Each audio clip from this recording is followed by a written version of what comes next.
Hello everybody, welcome to Christian roasting channel part 4. చాలామంది corporate పాస్టర్లు, రంగుల రాణీలు, క్రైస్తవ్యాన్ని అన్ని విధాలా అవమానపరిచే దొంగ సేవకులు నేను అరెస్ట్ అయ్యాననుకొని సంబరాలు చేసుకుంటున్నారు. మీ సంబరాలు కొంచెం గ్యాప్ ఇవ్వండి, నేను బయటే ఉన్నాను. లోపలికంటూ వెళ్లాల్సి వస్తే నాతో పాటు చాలామందిని తీసుకెళ్తాను. ఇక సంఘం పాడైపోతుంది, చెప్పినా వినడం లేదు, నిలదీస్తే అనిచేస్తున్నారని బాధపడుతూ ఏమీ చెయ్యలేని నిస్సహాయ స్థితిలో ఉండిపోయిన నిజ సేవకులంతా హ్యాపీగా ఉండండి. నేనింకా బయటే ఉన్నాను.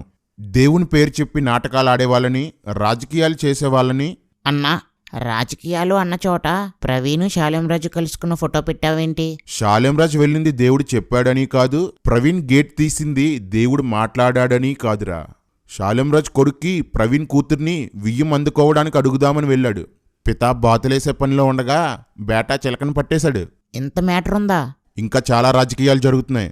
ఎవరు ఎవరిని ఎందుకు కలుస్తున్నారో, మన బెగ్గర సతీష్ కుమార్ వీళ్ళందరినీ ఎందుకు పిలిచాడో అన్ని మ్యాటర్లు బయట పెడతా.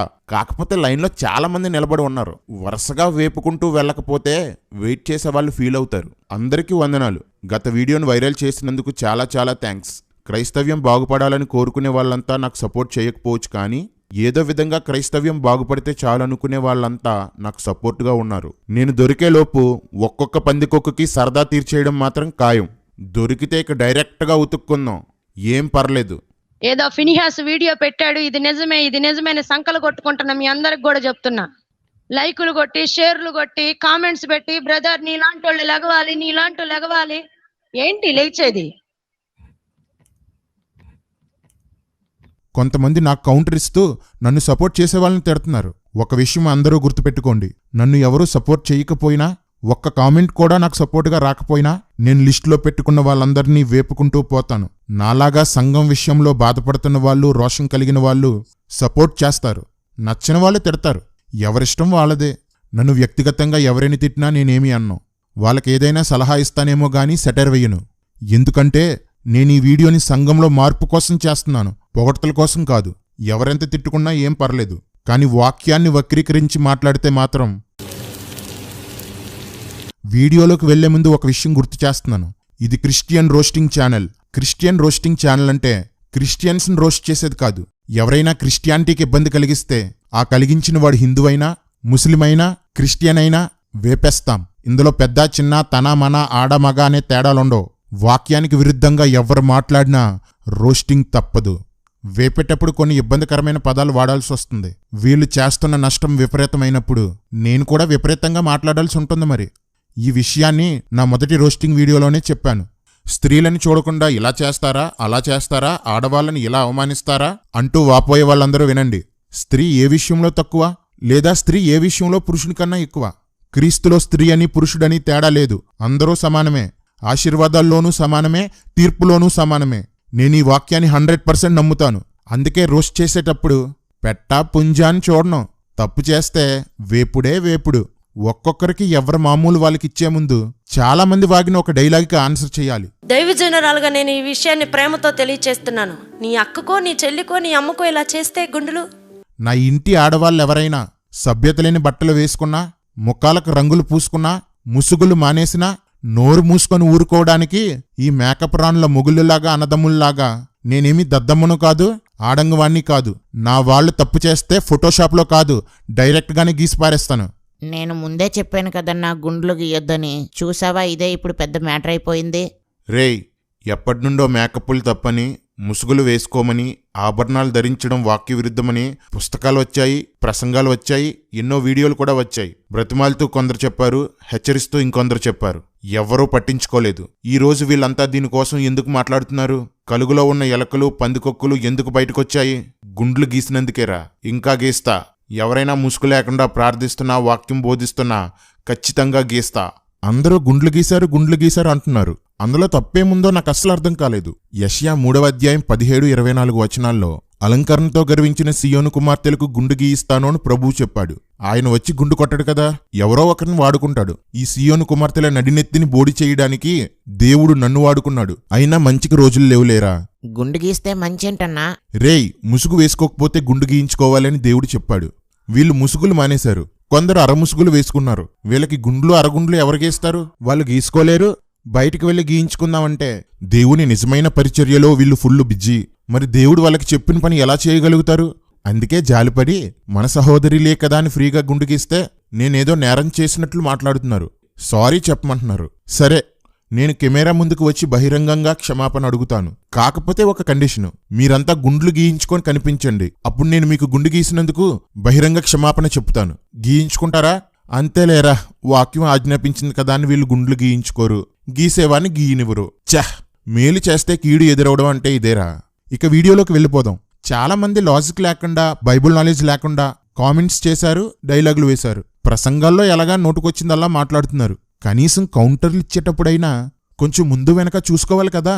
ఉదాహరణకి ఈ వీడియోలో మూర్తిమాయ ఆయన కనికరం అంటే నాకు చాలా ఇష్టం. ఆయన కనికరించబడ్డాం కాబట్టి ఇలా నిలబడ్డాం. లేదా కరోనాలో అందరూ చాలా మంది మాయమైపు ఉండేవాళ్ళు. అంటే కరోనాతో చనిపోయిన 1000 మంది పాస్టర్లపై దేవునికి కనికరం లేదన్నమాట. వహతాజ్ మూర్తిరాజ్ బియ్యం బస్తాలు కొని, నూనె కొని అనేక మందికి పంచి ఇలా సేవ చేస్తున్న వారిని కూడా వీళ్ళు కామెంట్ చేస్తున్నారంటే వీళ్ళు క్రైస్తవ వ్యతిరేక శక్తులై ఉండాలి. అంటే నూనె ప్యాకెట్లు, బియ్యం బస్తాలు ఇచ్చేవాళ్ళు ఎలా బిహేవ్ చేసినా ఏమీ అనకూడదన్నమాట. వహతాజ్ మూర్తిరాజ్ అపోజిట్ పౌలు ఖండించాడు, మేము ఖండిస్తా ఉంటాడు ఒక ఆయన. ఖండించి కానీ తెర మీద బొమ్మేసి ఖండించాడా? అప్పుడు తెరలెక్కడున్నాయి మాయా? మాకు పోలీస్ డిపార్ట్మెంట్ చాలా ఫ్రెండ్స్ ఉన్నారు. ఈ 24 years లో నా రిట్రీట్స్ కి వచ్చి రక్షింపబడిన వారిలో డిఎస్పీలు, ఏఎస్పీలు కూడా ఉన్నారు. సో ఇలాంటి సమస్య వచ్చినప్పుడు నేను వాళ్ళతో డిస్కస్ చేస్తాను. ఒక 100 మంది డాక్టర్స్ ఉన్నారు నా దగ్గర, అడ్వకేట్స్ ఉన్నారు. మూర్తిరాజు, నీ దగ్గర పోలీసు వాళ్ళు, డాక్టర్లు, అడ్వకేట్స్ ఉన్నారేమో, కానీ నా పక్షంగా ఉన్న ఆయన వీళ్ళందరికన్నా చాలా పెద్దోడు, చాలా చాలా గొప్పోడు. ఆయన నీకు తెలీదులే. డిఎస్పీలు, ఏఎస్పీలు కూడా ఉన్నారు. సో ఇలాంటి సమస్య వచ్చినప్పుడు నేను వాళ్ళతో డిస్కస్ చేస్తాను. మీ కాకినాడలో నీ గురించి ఎవరిని అడిగినా నువ్వు చెప్పేదంతా సోదే అన్నారు. కానీ అది అబద్ధం భయ్యా. నువ్వు అక్కడక్కడ నిజం చెప్తావు. నిజంగానే నీకు పోలీస్ డిపార్ట్మెంట్లో చాలా మంది తెలుసు. అందుకే కదా నువ్వు ఒక ఆమెతో ఉండగా నీ భార్యకు రెడ్ హ్యాండెడ్గా దొరికిపోయినప్పుడు, ఆమె నిన్ను సర్పవరం పోలీస్ స్టేషన్లో పెట్టినప్పుడు ఎవ్వరికీ తెలియకుండా మేనేజ్ చేయగలిగావంటే నీకు డిపార్ట్మెంట్లో చాలా పలుకుబడి ఉంది భయ్యా. నేను డీసెంట్ కాబట్టి, పద్ధతైనోని కాబట్టి ఆవిడ పేరు చెప్పట్లేదు. ఈ వీడియో చూసిన తర్వాత నాకు కొద్దిగా మండింది. నిజాలు చెప్తే అలాగే మండుద్ది భయ్యా. ఇంకా 2-3 స్టోరీలు ఉన్నాయి, కానీ వాటి కోసం మాట్లాడితే వాళ్ళ సంసారాలు పాడైపోతాయని ఆగాను. ఎవరిని తిట్టుకున్నా నేను మాత్రం మంచోడ్నేరా. ముందుగా ప్రసన్నక్కకి సారీ. అక్క, నిన్ను బోల్డక్క అన్నందుకు క్షమించు. నీకు సరిగ్గా సరిపోయే పేరు బోల్డక్క కాదు, బూతులక్క. బూతులక్క, నీ ఈగోని హర్ట్ చేయగానే ఎక్కడ మాట్లాడుతున్నావు కూడా మర్చిపోయి పచ్చి పచ్చిగా సోషల్ మీడియాలో మాట్లాడేశావు. ఆడజాతి పరువు తీస్తుంది నువ్వక్క. ఇంత చండాలంగా మాట్లాడి అదే నోటితో వాక్యం ఎలా చెప్తున్నావు? నీ ఫ్యాన్స్ కూడా నీలాంటోళ్లే. నీలా గడ్డి తినే నీ అనుచరుడు ఎలా తిడుతున్నాడో చూడు. నీలాంటి దానికి స్పాన్సర్లు, టీవీ ప్రోగ్రాంలు. ఏమ్మా స్పాన్సర్లు, మీకింతకన్నా డ్రైనేజీ నోరున్న వాళ్ళు దొరకలేదా? బూతులక్క, నన్ను భయపెట్టడానికి ఎవరో అమాయకుడిని పట్టించి కొట్టిస్తావా? ఈ వీడియో 50 మంది పెట్టుకుంటారు. అందరినీ అరెస్ట్ చేయిస్తావా? వారి యొక్క సతీమణులను చాలా దారుణముగా అవమానపరిచి, కించపరిచి క్రైస్తవం యొక్క పరువుని బజారుకి ఏడవటం జరిగింది. దీనిని చూసిన ఒక బాధ్యత కలిగిన దైవజనుడుగా, క్రైస్తవుడుగా నేను మొట్టమొదటగా దేవుని కృపతో స్పందించి, నువ్వు స్పందించింది ఈ వీడియో కోసం కాదని అందరికీ తెలుసు భయ్యా. నీ గురువు శాలెం రాజు స్కెచ్ వేసి నిన్ను పంపించాడు. ఆ సోది బాబా మీద వీడియో చేసినందుకు కక్షగట్టి ఇలా అందరినీ మా మీద వ్యతిరేకంగా రెచ్చగొడుతున్నావు. చెగోడి, నువ్వే కాదు అందరూ తెలుసుకోవాల్సిందేంటంటే తిట్లకు, దెబ్బలకు, జైలు శిక్షలకు తెగించి నేను ఈ పోరాటం ప్రారంభించలేదు. చావుకి తెగించి ప్రారంభించాను. దొరక్కపోతే కెమెరా వెనక, దొరికితే కెమెరా ముందు. బల్లెం దింపడం మాత్రం పక్కా. యేసు ప్రభు ముందుకు ఒక వ్యభిచార స్త్రీ వస్తే తన తల్లితో ఎలా మాట్లాడాడో అమ్మ అని, ఆ వ్యభిచార స్త్రీతో కూడా అమ్మానే మాట్లాడాడు. That is the love of Christ. నేను చెప్పేదేంటంటే మూర్తిమాయ, వ్యభిచారపు స్త్రీ తన తప్పును ఒప్పుకుంది కాబట్టి ప్రభు కనికరించాడు. కాని వీళ్ళు లోకంతో స్నేహం చేసిన వ్యభిచారులైనప్పటికీ పరమ పరిశుద్ధుల్లాగా ఫోజులు కొడుతున్నారు. ఎలా కనికరించమంటావు చెప్పు? మేము లోకంతో స్నేహం చేసిన వ్యభిచారులము అని వాళ్ళని ఒప్పుకోమను. అప్పుడు అమ్మా ఏంటి, అమ్మమ్మ అని కూడా బ్రతిమాలుకుంటాం. ఇంకో విషయం మూర్తి, ప్రభు అక్కడ ఓ స్త్రీ అంటాడు, తర్జుమాలో అమ్మ అని మిస్టేక్గా ట్రాన్స్లేట్ చేశారు. జాగ్రత్తగా చూసుకొని మాట్లాడు. మరి ఏదైతేనో నేను రోస్ట్ చేసిన వాళ్ళందరినీ వ్యభిచారంలో పట్టబడిన స్త్రీతో పోల్చావు, అంతే కదా? సమాజంలో ఉన్నతమైన పరిచయం చేసి కొన్ని కోట్ల మంది ప్రజలతో ఆదరణ పొందిన ఈ దైవజనుల్ని కామెంట్ చేయడానికి అసలు వీరెవరు, వాళ్ళకున్న బ్యాక్గ్రౌండ్ ఏంటి, వాళ్ళకి మినిస్ట్రీలో ఉన్న ఎక్స్పీరియన్స్ ఏంటి? ఎదుటివాడిలో తప్పును ఖండించడానికి నేను వెలుగులో ఉంటే చాలు, నా కంటిలో దూలం ఉండకుండా ఉంటే చాలు, నాకు వాక్యం తెలుసుంటే చాలు, అయినా వేసుకోవలసిన ముసుగులు మానేసి పూసుకోకూడని రంగులు పూసుకొని దాచుకోవలసిన వాటిని చూపుతున్న వీళ్ళని ఖండించడానికి ఎక్స్పీరియన్స్ ఎందుకు భయ్యా, ఎక్స్ప్రెస్ చేసే ధైర్యం ఉంటే చాలు. నీకు జీతం కావాలా? మేము అంత డబ్బులు వేసుకుని నీకు జీతం ఇస్తాం కావాలంటే డబ్బులు కావాలా? అది ఏం కావాలి నీకు? మూర్తిరాజు, ఇంతకన్నా గొప్పగా నువ్వు ఆలోచించలేవులే. అధికారం కోసం పాస్టర్ ఫెలోషిప్ ని ముక్కలు చేశావు, ఓట్లు చూపించి ద్వారంపూడి గారి దగ్గర నోట్లు గుంజావు, అనిల్ కుమార్తో పాస్టర్ మీటింగ్లు పెట్టించి పొలిటికల్ గా సపోర్ట్ చేస్తానని చెప్పి లక్షలు తీసుకున్నావు. డబ్బు కోసం దిగజారే నీలాంటోడికి సంఘం, భారం, దేవుని బాధ, క్రీస్తు కొరకు త్యాగాలు ఇలాంటి వాటి కోసం ఏం తెలుస్తుంది? మీలాంటోళ్ళ పాపిష్టి సొమ్ము నాకెందుకులే భయ్యా. నువ్వే ఆ సొమ్ము తిని బాగా బొజ్జ పెంచు. ఆనంద భారతి గ్రౌండ్లో ఎంత పరిగెట్టినా కరగనంత బొజ్జ పెంచు. మూర్తిరాజు, ఇప్పటికన్నా అర్థమైందా నా సర్కిల్ ఏంటో? నీ గురించే కాదు, మినిమం పాపులర్ అయిన వాడి దగ్గర నుండి పాపులారిటీయే ప్రాణంగా బ్రతికే కార్పొరేట్ పాస్టర్ వరకు ప్రతి ఒక్కడి జాతకం నా దగ్గర ఉంది. పెడతాను, ప్రతి ఒక్కడిని బయట పెడతాను. సంఘంతో వ్యాపారం చేస్తారా మీరు? సంఘాన్ని మీ చెప్పు కింద పెట్టుకుంటారా? సంఘంతో జేజేలు కొట్టించుకుంటారా? మీ అందరికీ కౌంట్ డౌన్ స్టార్ట్ అయింది. మీ వల్ల నిజ సేవకులు సిగ్గుపడుతున్నారు. మీ హడావుడి క్రింద ఎంతో మంది విశ్వాసులు అణిగిపోతున్నారు. అందరికీ విడుదల వస్తుంది. మీ మాఫియాలన్నీ బయట పెడతాను. BOUIలో ట్రైనింగ్ పొందిన కడపకు చెందిన తమ్ముడు జాన్ పాల్ గురించి ప్రస్తావన లేదు. VKR గురించి ఒక లైట్గా ఒక మంచి వ్యక్తిగా పొలైట్గా అతని గురించి చెప్పడం జరిగింది. కాబట్టి వీళ్ళిద్దరికి కూడా తెలుసు. సో ఖచ్చితంగా వీరిద్దరికి కూడా ఆ వ్యక్తితో సంబంధాలు ఉన్నాయి అనేది ఇప్పుడు అర్థమవుతుంది. పాల్ రాజు గారికి కూడా ఆ ఫినెహాస్ అనే వ్యక్తి ఎవరో తెలుసు, VKRకి తెలుసు, జాన్ పాల్ కూడా తెలుసు. అమ్మో, మనోడి చేగోడి CBI రా. చా, ఎక్కడి నుండి వస్తారా ఈ బ్రెయిన్లెస్ క్యాండిడేట్లు? యావత్తు భారతదేశంలో ఉన్న మహిళల పరువులు దీటినే కాకుండా క్రైస్తవం యొక్క పరువుని, ప్రేమతత్వాన్ని బజారుని వేశారు వీళ్ళు. ఈవిడ రంగులు వేసుకుంటే భారతీయ స్త్రీలందరూ రంగులు వేసుకున్నట్టేనా? ఈవిడ అవయవాలు చూపిస్తే భారతీయ స్త్రీలందరూ అవయవాలు చూపించినట్టేనా? అలా కానప్పుడు వీళ్ళని వేపితే భారతీయ స్త్రీలందరినీ వేపినట్లు ఎలా అవుతుంది భయ్యా? ఏంటి చెగోడి ఈ మాటలో? నీలా బుద్ధి గడ్డి తినేవాళ్ళని రోస్ట్ చేశాను, అన్నం తినేవాళ్ళని కాదు.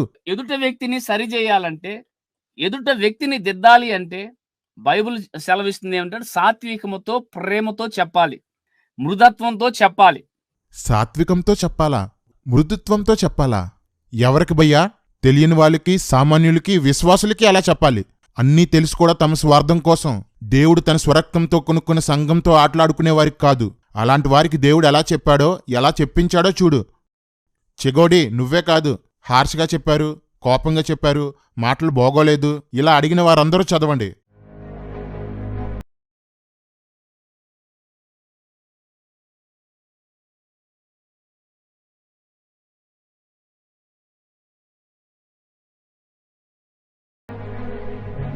ఇది యావత్తు మహిళా దైవజనురాల మీద జరిగిన దాడి. బుర్రలేని భయ్యా, యావత్తు దైవజనురాళ్ళ మీద దాడి కాదు, అవిధేయ దైవజనురాళ్ళ మీద దాడి. ఎందుకు భయ్యా వీళ్ళను దైవజనురాళ్ళు అంటూ సుఖ సంతోషాలు, అందచందాలు, ఆస్తి ఆరోగ్యాలు వదులుకొని నిజాయితీగా పరిచర్య చేస్తున్న స్త్రీలతో ఈ పెంటను కలుపుతో? కొరింథీయులకు రాసిన మొదటి పత్రిక 11వ అధ్యాయంలో ఎవడైనను కలహప్రియుడుగా కనబడినడలా మాలోనైనను దేవుని సంఘములోనైనను ఇట్టి ఆచారము లేదని వాడు తెలుసుకొనవలెను. మరి ఈ వచనాలు కూడా ఉంటాయి కదా. ఎవడైనా కలహప్రియునిగా ఉంటే, గొడవ పెట్టుకోవడానికి ఎవడైనా వచ్చి వాగితే వాడికి ఇలా సమాధానం చెప్పమంటే ఏంటి భయ్యా, ముసుగు వేసుకోవాల్సిన అవసరమే లేదన్నట్టు మాట్లాడుతున్నావు. యంగ్ బ్యూటీ అంట. ఏమండి అలాగే చూసేది భయ్యా? 2019, 2020లో ఇలా ఉన్న శ్రేష్ట 2021కి ఇలా ఎలా మారింది? ఐబ్రో షేప్ మార్చేసింది.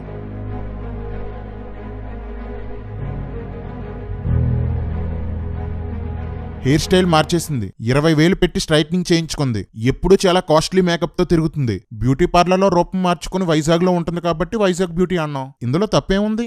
మేడంని వైజాగ్ బ్యూటీ అన్నందుకు చేగోడి బాధపడిపోతున్నాడు గాని శ్రేష్ట మాత్రం ఇంతకాలానికి తనకు గుర్తింపు వచ్చిందని మస్తు హ్యాపీగా ఉండుంటది.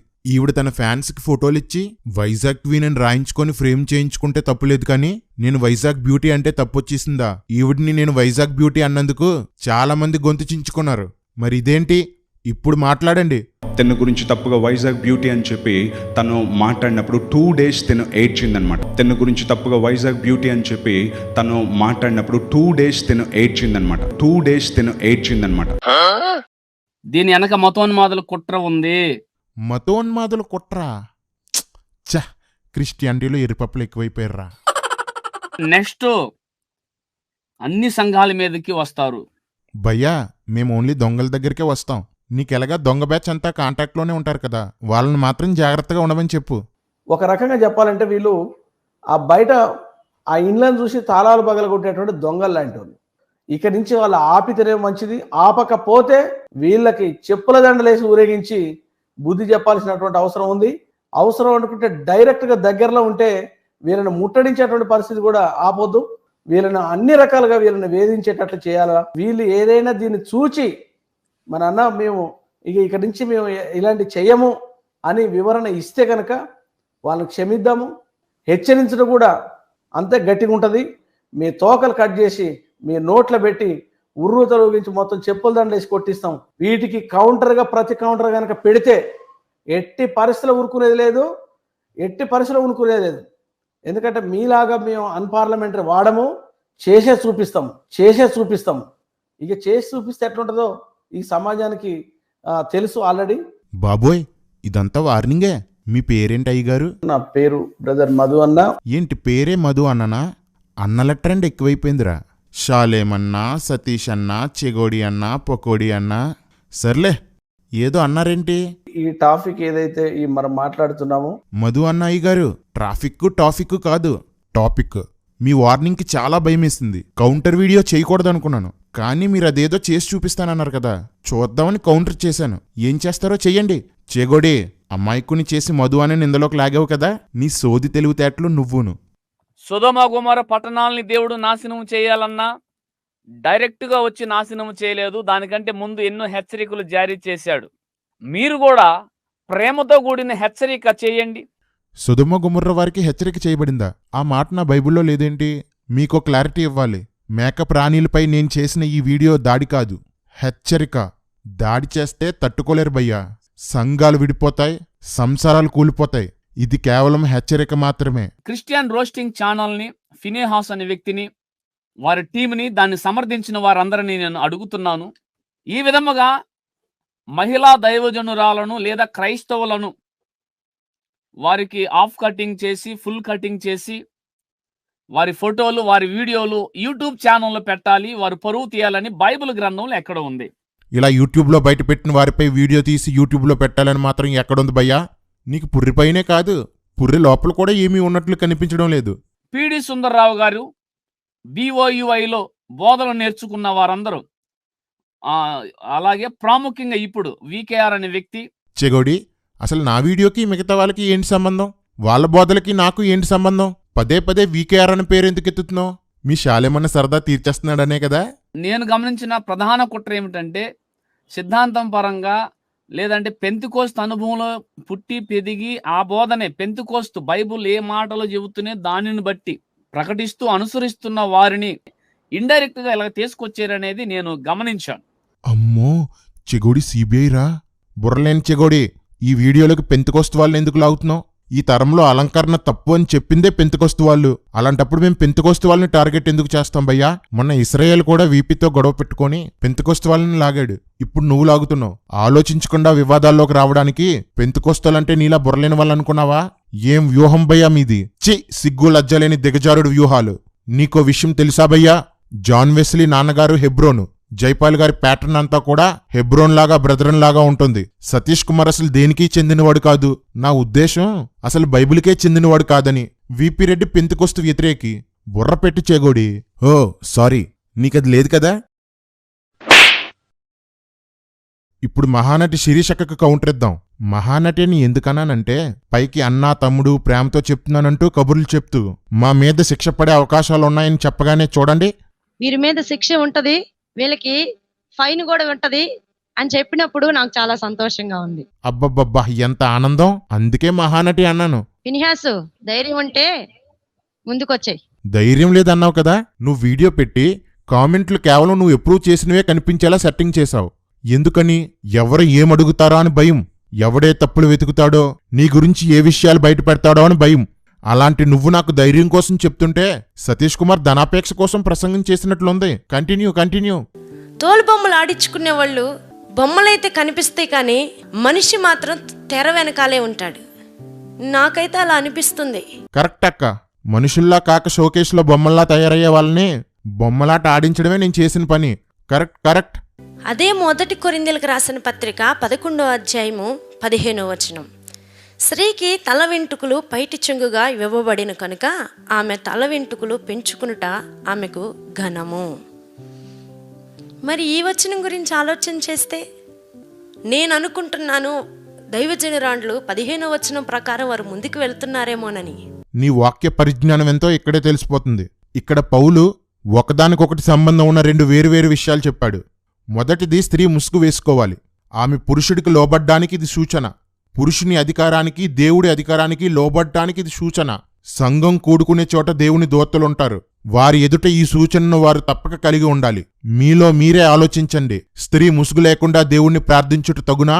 తగదు. అయినా సరే పురుషుణ్ణి, క్రీస్తుని ధిక్కరించి ముసుగు వేసుకోను అంటే ఆమె గుండు గీయించుకోవాలి లేదా మొదలుకు కత్తిరించుకోవాలి. ఇది మొదటి విషయం. రెండో విషయం ఏంటంటే, గుండు గీయించుకోవడం ఆమెకు అవమానమని రాయబడింది. ఎందుకు అవమానం? మహానటి శిరీషక్క విను. తల వెంట్రుకలు స్త్రీకి పైట చెంగుగా ఇవ్వబడ్డాయి. దేవుడు హవ్వను చేసినప్పుడు ఆమెకు వస్త్రాలు లేవు. ఆమె ఛాతి భాగాన్ని కప్పడానికి ఆమెకు పొడవైన తల వెంట్రుకలిచ్చాడు. ఆమె తల వెంట్రుకలే ఆమెకు పైట చెంగుగా ఇవ్వబడ్డాయి. కాబట్టి స్త్రీలు క్రాఫ్ట్ చేసుకోకూడదు, గుండు గీసుకోకూడదు. జుట్టును పెంచాలి. అది వారి మానానికి గుర్తు. జుట్టు పెంచకపోతే అది ఆమెకు అవమానము, అనగా మానం పాడగుట. స్త్రీకి పైట చెంగుగా ఇవ్వబడినందుకు జుట్టు పెంచాలి. పురుషునికి, దేవునికి లోబడటానికి గుర్తుగా ముసుగు వేసుకోవాలి. ఏమీ తెలియకుండా కెమెరా ముందుకు వచ్చేస్తారు, యాక్టింగ్లు చేసేస్తారు. ఏంద్రబాయ్ ఇట్లున్నారు? మీరు అనొచ్చు, సిస్టర్ మరి మీరెందుకు తలకి ముసుగు కట్టారు అని అనొచ్చు. అనేకులు ఏలెత్తి చూపించకుండా, నా యేసయ్య నామానికి అవమానకరంగా ఉండకుండా నేను ఇలాగే ముందుకు వెళ్ళాలని నేను ఆశపడుతున్నాను. అక్క, నీకు మైండ్ ఉందా? ఇంట్లో వదిలేసి వచ్చావా? ముసుగు వేసుకోకపోతే యేసయ్య నామానికి అవమానం వస్తుందని చెప్పేది నువ్వే. వేసుకోలేని వాళ్ళది తప్పు కాదని చెప్పేది నువ్వే. వీళ్ళు దేవుణ్ణి అవమానిస్తే బాధలేదు, కానీ వీళ్ళని అవమానిస్తే నీకు బాధొచ్చేసిందా? నువ్వే కాదక్కా, బ్రతుకు తెరువుకు బాధ చేసే ప్రతి ఒక్కరూ నీలాగే. క్రీస్తు నామానికి అవమానం వస్తుంటే ఏ బాధ ఉండదు. అవమానం తెచ్చే వాళ్ళని ఖండించడమూ ఉండదు. స్వార్థ సేవకులారా, దేవుడు తన నామానికి అవమానం రావడం చూస్తే బాధపడతాడు. ఆయన నామం అవమానం నుండి విడుదలై పరిశుద్ధపరచబడాలని ప్రార్థన చేయమన్నాడు. ఏనాడు ఆయన బాధ గురించి ఆలోచించని మీరా నాకు చెప్పేది? వారు ముసుకేసుకోకుండా దేవుని నామానికి అవమానపరుస్తున్నారని నువ్వంటున్నావు కదా, మరి వాళ్ళకు గుండులు చేర్చి నువ్వు కూడా దేవుని నామానికి అవమానకరంగానే చేస్తున్నావు. మహానటక్క, వాళ్ళకు గుండ్లు గేస్తే దేవుని నామానికి అవమానం కాదక్క, దేవుని వాక్యానికి నెరవేర్పు. వారిలో ఉన్న ఈ లోపాలన్నీ చూస్తున్నావు, కానీ ఎందరో కుటుంబాలని చీకటిలో నుండి వెలుగులోకి నడిపించిన, పాడైపోతున్న జీవితాల్ని బాగుపరిచి వాక్యము ద్వారా దేవుని సువార్తను ప్రకటించి దేవుని పరిచర్యను ముందుకు తీసుకువెళుతున్నా ఆ విధాన్ని ఎందుకు చూడలేకపోతున్నావు? ఎలగెలగా? చీకట్లో నుండి వెలుగులోనికి కాదు, చీకట్లో నుండి కారు చీకట్లోనికి అని చెప్పు. యేసుని నమ్మేలా చేస్తే వెలుగులోనికి వచ్చినట్లు కాదక్క, యేసులా తయారు చేస్తే వెలుగులోనికి వచ్చినట్లు. వీళ్ళు యెజబెల్లా తయారు చేస్తున్నారు. దైవజనుడైన ఎలీషా బోడివాడా అని పిల్లలు ఎగతాళి చేస్తున్నప్పుడు, ఆ యొక్క స్థితిని బట్టి దైవజనుడైన ఎలీషా బాధపడుతున్నప్పుడు, ఆ బాధను చూసిన దేవుడు 2 ఆడ ఎలుగు బంటులు వచ్చి చిన్న పిల్లలని కూడా చూడకుండా వారిని చీల్చివేసింది. ఎంతో మంది దైవజనురాండ్లు నువ్వు చేసిన ఎడిటింగ్ని బట్టి, గుండులు చేసిన విధానాన్ని బట్టి ఎన్ని ఎలుగు బంట్లు వస్తాయో మరి చూడు. అక్క, ఇదేమైనా సూపర్ పాయింట్ అనుకున్నావా? పదే పదే చెప్తున్నావు. నీకసలు వాక్యమే తెలీదక్క. ఎలీషాకి బట్టతల ఉంటే పిల్లలు వెటకారం చేశారు. ఇందులో ఎలీషా తప్పు లేదు కాబట్టి ఎలుగుబంట్లు ఆ పిల్లల్ని చీల్చేశాయి. కానీ వీళ్ళైతే క్రైస్తవుల్ని నాశనం చేస్తున్నారు. వీళ్లలో తప్పులున్నాయి, దాన్ని నేను ఖండించాను. ఎలుగుబంట్లు వస్తాయా? రానివ్వు. గొర్రెల్ని చీల్చడానికి వచ్చిన ఎలుగుబంటిని దావీదు తరిమినట్లు తరిమి కొడతాను. అదేమంటే నా కడుపు కొట్టొద్దంటున్నావు? నీ ఇష్టమైనట్టు చేసుకుంటూ వెళ్తూ దైవజనుల మీద, దైవజనురాళ్ల మీద మళ్ళీ స్ట్రైకులు వేయొద్దని చెప్తున్నావు. చిల్లర వేస్తారు యూట్యూబ్ వాళ్ళు. ఆ చిల్లర మీద బతుకుని చిన్నగా దొల్లించుకుంటూ ఉంటారు అన్నమాట. నేను చేసిన రోస్టింగ్ వీడియో మీద కౌంటర్ వీడియో చేసి దాన్ని మానిటైజ్ చేసి అన్స్కిపబుల్ యాడ్స్ వీడియో ప్లే అయ్యేటప్పుడు మధ్యలో యాడ్స్ని అలో చేసి డబ్బులు సంపాదించుకుంటూ మానిటైజేషనే చెయ్యని నన్ను డబ్బు సంపాదించుకుంటున్నామని చెప్తుంటే దేనత్వం కోసం పాల్ ఎమ్మాన్యుయల్ వాక్యం చెప్పినట్లుంది. దావీదికి సౌలు చిక్కలేదా? కానీ దావీదు ఏం చేశాడండి? నన్ను ఇతను చంపేస్తాడే, ఇప్పుడు ఒంటరిగా దొరికాడు, విశ్రాంతిలో ఉన్నాడు, ఇతడు మేలుకునేలోగా ఇతన్ని చంపేయచ్చు అని అనుకున్నాడా? దేవునికి భయపడ్డాడండి. నువ్వు చెప్పిన దావీదు సౌలు స్టోరీ బాగానే ఉంది, కాకపోతే నా పేరు దావీదు కాదక్క, ఫీనేహాసు. బల్లెన్ దిగిపోద్ది. ఇంతకీ ఆ చర్చ్ ఏంటంటే సిలోన్ పెంటెకోస్ట్ అంటారు దాన్ని. సిలోన్ పెంటెకోస్ట్ అని పిలుస్తారు వాళ్ళు. అంటే క్రైస్తవ్యంలో చేదు వేరది.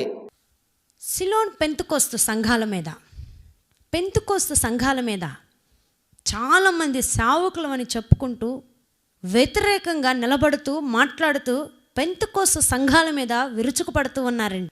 నాకు తెలిసి ఏ సేవకులు కూడా పెంతుకోస్తు సేవకులు వివాహాలు చేసుకుంటే బాప్తీసాలు ఇవ్వకూడదని ఎవరు అనరు. పెంతుకొస్తు వాళ్ళని కామెంట్ చేశారని అక్కకు కోపం వచ్చేసింది. కానీ గౌరవంగా మాట్లాడుతున్నట్టు యాక్ట్ చేయడానికి ఎంత ట్రై చేస్తుందో చాలా ఆవేశపడిపోతున్నావు. కానీ ఒక విషయం అక్క, ఇండియన్ పెంతుకొస్తు ది పెంతుకొస్తు ఒకటి కాదు. ఈ మాత్రం కూడా తెలియకుండా కౌంటర్ ఇవ్వడానికి వచ్చేసావంటే నిన్నేమనాలి? కౌంటర్ ఇవ్వడం అంటే మీరందరూ ఫోన్లు చేస్తున్నందుకు, ఫోన్ పేలు చేస్తున్నందుకు చాలా వందనాలు అంటూ సొల్లు కబుర్లు చెప్పడం అనుకున్నావా? లేక లోపల ద్వేషాన్ని కోపాన్ని పెట్టుకొని ప్రేమగానే మీకు చెప్తున్నాను అని యాక్ట్ చేయడం అనుకుంటున్నావా? మిగతా వాళ్ళంతా ఆడదానివి కదా అని నీ తెలుగు తక్కువ కౌంటర్లకి రీకౌంటర్ ఇవ్వడం లేదు. ముందెళ్ళి సిలోన్ పెంతుకొస్తుకి ది పెంతుకొస్తుకి ఇండియన్ పెంతుకొస్తుకి ఉన్న తేడా తెలుసుకో. నిజంగానే సిలోన్ పెంతుకొస్తు ది పెంతుకొస్తుల్లో చాలా దుర్బోధలున్నాయి. నువ్వు వాళ్ళని వెనకేసుకొని ఎందుకు వస్తున్నావు? ఓ సారీ, దొంగలు ఒకటే కదా. నా సేవకుడిని ముట్టినవాడు నా కనుగుడ్డు ముట్టినవాడని దేవుడు చెప్పట్లేదా? అదే నా ధైర్యం అక్క. నా జోలికి ఎవ్వరినీ రానివ్వడు. మన అలంకరణ విషయంలో అక్క ఫ్లోలో అలంకరణ అనేసావు, ఎడిటింగ్లో తీసేయ్. మన వస్త్రాలు అని కూడా అనేసావు, ఇది తీసేయ్. ఎందుకన్నా? ఎందుకంటావేంట్రా? అక్కకి ఒళ్ళంతా బంగారమే. కెమెరా ముందుకొస్తే పట్టు చీర కట్టాల్సిందే. మన యొక్క అలంకరణ, మన రంగులు అవి అడ్డుపడకూడదని నేను బాధతోనూ మీ సహోదరిగా నేను తెలియచేస్తా ఉన్నాను. అక్క నువ్వు ప్రేమతో బాధతో చెప్తున్నానన్నావు కదా, కనీసం ఈ ఇజబెల్ సేవకురాళ్ళు పెంచుకుంటున్న కుక్కపిల్ల కూడా నీ మాట లెక్క చేయదు. వీళ్ళకి రోస్టింగే కరెక్ట్ అక్క. మహానటి శిరీష్ అక్క, సేవకుల్ని దూషించకూడదు, వారిని గూర్చి ఏమీ మాట్లాడకూడదు, వాళ్ళకి తీర్పు తీర్చకూడదు అని లెక్చర్లు ఇస్తున్నావు కదా. రెడ్డను నువ్వు క్రైస్తవ్యానికి పట్టిన పేడ అన్నావు. వీళ్ళు బోధకులు కాదు బాధకులు అన్నావు. ఏ రెడ్డనకి చర్చి లేదా? ఆయన సేవకుడు కాదా? సేవకుడు ఎలా ఉన్నా ఏమీ అనకూడదు కదా. పురుషుడు ముసుగు వేసుకొని మాట్లాడకూడదనే కనీస విషయం కూడా తెలియని మీ బావగారైతే దైవజనుణ్ణి తిట్టిన మిరియాముకు కుష్టు వచ్చిందని వాక్యాలు చెప్తూ మరోపక్క పాల్రాజు గారిని, 2 సంఘాలకి పాస్టర్నైన నన్ను ఇష్టం వచ్చినట్లు తిడుతున్నారు. మీరేం చేసినా నోరెత్తకుండా విశ్వాసులు మీ చెప్పు కింద పడి ఉండాలని ఇలాంటి బ్లాక్మెయిల్ ప్రసంగాలు చేస్తున్నారు. దొంగలు ఒకటే అన్నట్టు మీరిద్దరూ వెళ్ళి చేగోడిని కలిశారు. చేగోడి పాస్టర్ని ఎదవలని, దొంగలని, వ్యభిచారులని, దాగోను దయ్యమని, కుక్కలని ఇంకా ఎన్నో బూతులు తిట్టిన నువ్వా సేవకుల్ని గౌరవించాలని చెప్పేది? వినేవాళ్ళకి ఎలాగా బుర్రలేదు? చెప్పే నీకన్నా సిగ్గుండొద్దు? చెప్తారు గాని చెయ్యని పరిసయ్యుల్లాంటి వారు కాదా మీరు? మీరందరూ మీకు నచ్చని సేవకులను తిడుతూ మీకు నచ్చే బాబా సేవకుల కాళ్ళు కడిగి ఆ నీళ్లు తాగుతున్నారు. నేను బైబిల్కి వ్యతిరేకమైన సేవకుల్ని మాత్రమే ఖండిస్తున్నాను, నిలదీస్తున్నాను. మీరు ఇతర పాస్టర్లని తిడితే అవి నీతులు, నేను ఖండిస్తే బూతులునా? ఉమ్ము ఊసారు అంటూ చేగోడి పంచన చేరిన పాపులారిటీ పిచ్చోళ్లారా. ఈ చేగోడి ఎప్పుడో జాన్బాబు గారి మీద ఉమ్ము ఊసినట్లు తమ్ముడైలు పెట్టాడు. ఈ చేగోడి మీకు ఆదర్శ సేవకుడు, నేనేమో దుష్టబోధకుణ్ణి. చేగోడి నువ్వు కూడా ఉమ్ము ఉయ్యడం గురించి మాట్లాడుతుంటే షాలేంరాజు యథార్థత కోసం, ఓఫీర్ పరిశుద్ధత కొరకు ప్రసంగించినట్లుంది. చేగోడి ధైర్యంగా ముందుకు రావాలా? నువ్వు చెప్తున్నావా ధైర్యం కోసం? పోలీసునంటూ దొంగ ఫోన్లు చేసినా నువ్వు చెప్తున్నావా ధైర్యం కోసం? స్పిరిచువల్ ట్రూత్స్ తెలుగు అనే పేరుతో ఫేక్ ఛానల్ క్రియేట్ చేసి వీడియోలు పెడుతున్న నువ్వా నాకు ధైర్యం గురించి చెప్పేది? మీరంతా మిమ్మల్ని ఎవరైనా ఏమైనా అంటే రెస్పాండ్ అవుతారు, లేదా మీ దేవుళ్ళని ఏమన్నా అంటే రెస్పాండ్ అవుతారు. నేనలా కాదు. దేవుని సంఘంలో సభ్యునిగా, ఆయన జతపనివాడిగా, ఆయన సంఘంలో ఎక్కడ ఏమి జరిగినా రెస్పాండ్ అవుతాను. క్రీస్తు సైనికుడిని. నేను మీలా స్వార్థపరుణ్ణి కాదు. మీలాంటి వాళ్ళ గుండెల్లో వాక్య ఖడ్గాలు దింపే ఫీనేహాసుని. స్పెషల్ యాక్ట్స్, స్పెషల్ ప్రావిజన్స్ స్త్రీల కోసం అనేకమైన 354 ఉంది ఐపీసీలో. మోడెస్టీ ఆఫ్ ద ఉమెన్, స్త్రీని ఏ రకంగానైనా సరే అవమానపరిస్తే గనక అది కూడా నాన్ బెయిలబుల్ అఫెన్స్. అది అక్క, ఏం చదివావు లా నువ్వు? స్త్రీని మార్ఫింగ్ ద్వారా నగ్నంగా చూపిస్తే మాత్రమే 354 సెక్షన్ అప్లై అవుతుంది. పెట్టేయండి, దొంగ కేసులు పెట్టేయండి. ఆ మహిళా దైవజనురాలలో ఎవరైనా దళితులు ఉంటే ఆల్రెడీ తెలంగాణ ఎస్సీ కమిషన్ వారికి, ఆంధ్రప్రదేశ్ రాష్ట్ర ఎస్సీ కమిషన్ వారికి కూడా ఫిర్యాదులు చేసి చేగోడి మనోభావాలు చచ్చిపోయాయని పెడతాడట. స్త్రీలతో ఎస్సీ ఎస్టీ కేసులు పెట్టిస్తాడట. నా మీద దొంగ కేసులు పెడుతూ పబ్లిక్గా మీరు దొంగలని చెప్పుకుంటున్నారక్క. ఎందుకంటే అందులో చూపించినటువంటి దైవజనురాలను అవమానిస్తే మన పేరు రాలేదు కదా, మనమేమో మనకేం అవమానం కలగలేదు కదా అని మనం అనుకోకూడదు. ఒక స్త్రీని అవమానిస్తే మొత్తం స్త్రీ జాతికే అది అవమానం. ఎలాగెలగా? నువ్వు చెప్పిన స్టేట్మెంట్ బైబిల్లోదా, ఇండియన్ పేనల్ కోడ్లోదా, లేక మీరే ఒక చట్టాన్ని తయారు చేసుకున్నారా? ఇదిగో ఈ స్త్రీ లోదుస్తుల కోసం, డ్రైర్ల కోసం ఫేస్బుక్ లో పబ్లిక్ గా మాట్లాడింది. ఇంకా ఒక ఆడది మాట్లాడకూడని దారుణమైన మాటలు మాట్లాడింది. ఒక స్త్రీ ఇలా మాట్లాడితే నువ్వు, శిరీషక్క, ఇంకా స్త్రీ జాతంతా ఇలా మాట్లాడినట్టేనా? చదువుకున్నావు కదా, ఆ గాడిదలు కాసే చేగోడిలాగే నువ్వు కూడా మాట్లాడితే ఎలాగక్క? ఇప్పుడు మీరు చెప్పినట్టుగా అమెరికా దేశంలో వర్షిప్ చేస్తున్నటువంటి స్త్రీలు గాని, వర్షిప్ చేస్తుంటే నిలబడిన స్త్రీలు గాని, వర్షిప్ చేస్తున్నటువంటి స్త్రీలు గాని ముసుగు ధరించడం లేదు.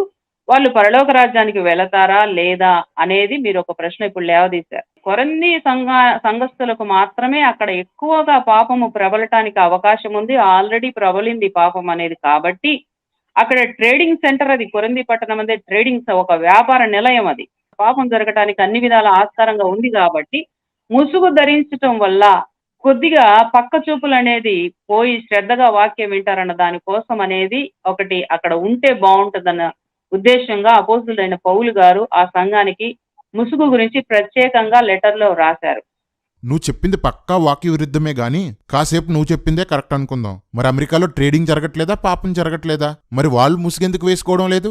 చెన్నైలో, హైదరాబాద్లో, రాజమండ్రిలో, విజయవాడలో, వైజాగ్లో ట్రేడింగ్ జరగట్లేదా, పాపం జరగట్లేదా? సో ఖచ్చితంగా ముసుగు వేసుకోవాలి కదా.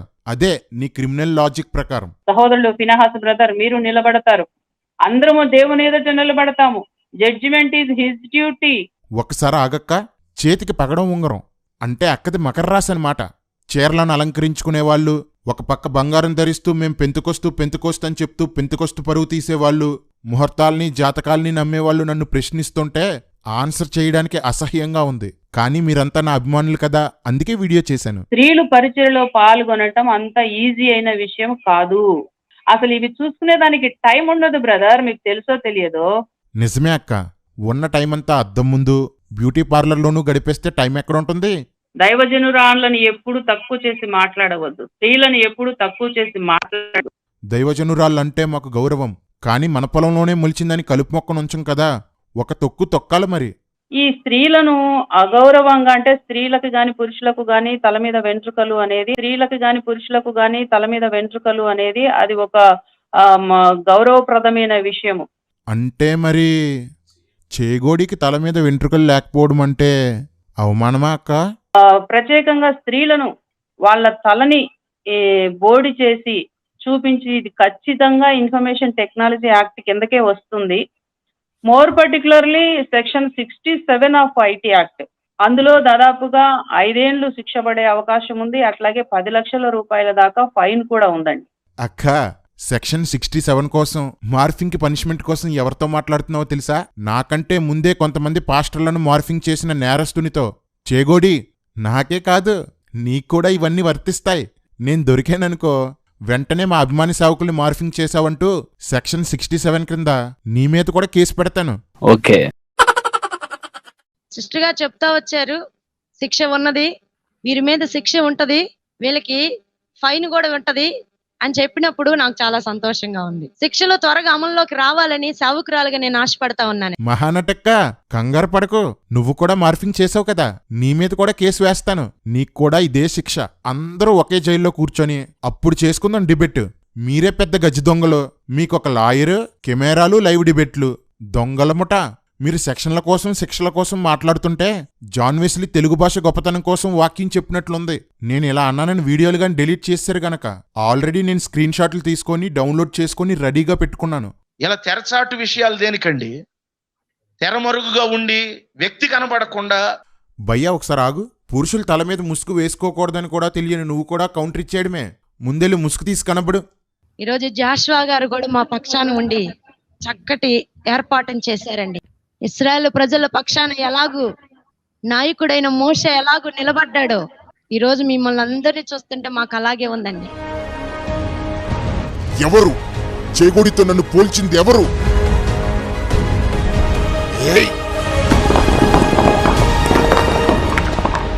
పెద్దలు, తండ్రి సమానులు, శ్రీ డాక్టర్ అపోస్తులు అద్దంకి రంజిత్ తోఫిరాయ్ గారు, అయ్యా వందనాలు. పరిహాసకులుంటారు. ఒక వ్యక్తిని గురించి ఇంకొక వ్యక్తి హేళన చేస్తున్నప్పుడు, ఒక వ్యక్తి తప్పులు ఇంకో వ్యక్తి ఎత్తి చూపిస్తున్నప్పుడు మనం అనుకుంటాం ఏమిటంటే నిజమే కదా, ఇతడు చెప్పేది అబద్ధం కాదు కదా. వాళ్ళు చెప్పే మాటల్లో స్పృహ లేకుండా మనం వెళ్ళిపోతూ ఉంటాం. చూపించినదల్లా నిజం కాదు, కనబడిందల్లా సత్యం కాదు. భయ్యా నీకోసమే చూస్తున్నాను. నీ గురువు ఆరాధ్య దైవం అయిన ఓఫీర్ని రోస్ట్ చేసినప్పుడు వస్తావు అనుకున్నాను. ఇప్పటికొచ్చావా ఏంటి? క్రైస్తవ్యంలో కలియుగమా? భయ్యా, కలి అనేవాడు హిందూ పండితులు కల్పించిన ఒక రాక్షస పాత్ర. ఆ కలి పాలించే కాలమే కలికాలం. ఈ కథను తీసుకొచ్చి క్రైస్తవ్యానికి లింక్ పెడతావా? ఏమైనా చేస్తారులే. మీ గురువు నారీ నారీ నడుమ మురారీకే ప్రభువును లింక్ పెట్టేశాడు. అదే ఆ చెత్త పుస్తకం ఉంది కదా దాంట్లో. అవును భయ్యా, నువ్వు ఓఫీర్ శిష్యుడు అని తెలియక జనాలు నిన్ను మీటింగ్స్ కి పిలుస్తుంటే వెళ్ళిన చోటల్లా యవనస్తుల నంబర్లు తీసుకొని ఆన్లైన్లో బైబిల్ క్లాసులు పెట్టి ఆ సంఘాల నుండి బయటికి లాగేస్తున్నావంట కదా. సేవకులారా, మీరు పిలిస్తే మీ సంఘాలను నాశనం చేస్తాడు. ఇప్పటికే ఎంతో మంది యవనస్తులను నాశనం చేశాడు. నేను చెప్పింది నిజమో కాదో తెలుసుకోవాలంటే ఇతను ఏ సంఘాలకు వెళ్ళాడో ఆ సంఘాల్లో యవనస్తులను అడగండి. కిరణ్ పాల్ భయ్య, మళ్ళీ కలుద్దామే. సేవలో వచ్చే సమస్యలు, సేవలో వచ్చే వ్యతిరేకతలు ఎంత ఘోరంగా, ఎంతగా మన సేవ చేస్తుంటే నిందలు వేసేసామా, అవమానించామా? హద్దు అదుపు లేకుండా మేకప్ వేసుకొని పనికిమాలిన బట్టలు వేసుకొని తిరుగుతున్నందుకు కదా నీకు గుండు గీసింది. మేబీ నీ దృష్టిలో ఇదే సేవేమో. మనుషులం కదండి. ఎంతన్నా ఆ క్షణము వచ్చే దుఃఖము, ఆ క్షణం వచ్చే బాధ, ఆ క్షణము ఎందుకు మనకే అవమానం? అక్క, ఇంత సాడ్గా సొల్లు చెప్పాలనుకున్నప్పుడైనా పద్ధతిగా బట్టలేసుకోవచ్చు కదా. ఇప్పుడు కూడా నెట్ హ్యాండ్స్ వేసుకోవాలా? నీ స్కిన్ ఎలా కనిపిస్తుందో చూడు. ఒళ్ళు చూపడానికి సిగ్గులేదు కానీ గుండు గీస్తే సిగ్గొచ్చిందా?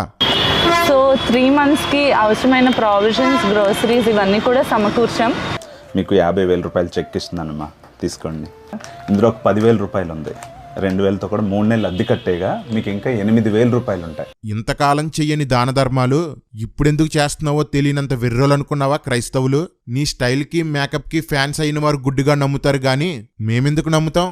నేను నీకు గుండు గీసి పరువు తీస్తే మీ నాన్నమ్మ మీ పనికిమాలిన బుద్ధంతా బయటపెట్టి పరువు తీస్తుంది. అందుకే పరువు కాపాడుకోవడానికి ఈ కవరింగులు. కర్మోజీ భయ్యా, ప్లాన్ బాగానే చేసావు కానీ ఈ వాక్యం కూడా ఒకసారి చదువు ఉండాల్సింది. ఈ వాక్య ప్రకారం చేసే దాన ధర్మాలు నలుగురికి చూపినోళ్ళు వేషధారులు భయ్యా.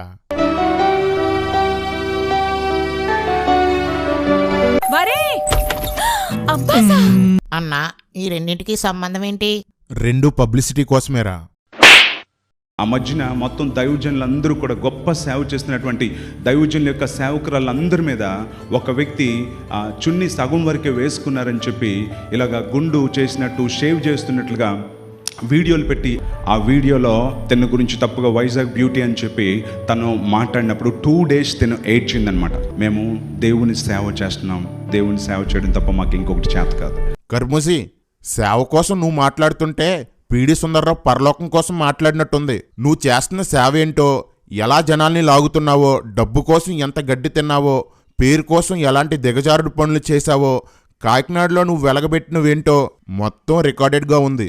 మీలా నేను కక్షతో పగతో చేయట్లేదు కాబట్టి ఇప్పుడు బయట పెట్టడం లేదు. నాకంటూ ఒక నడిపింపు ఉంది.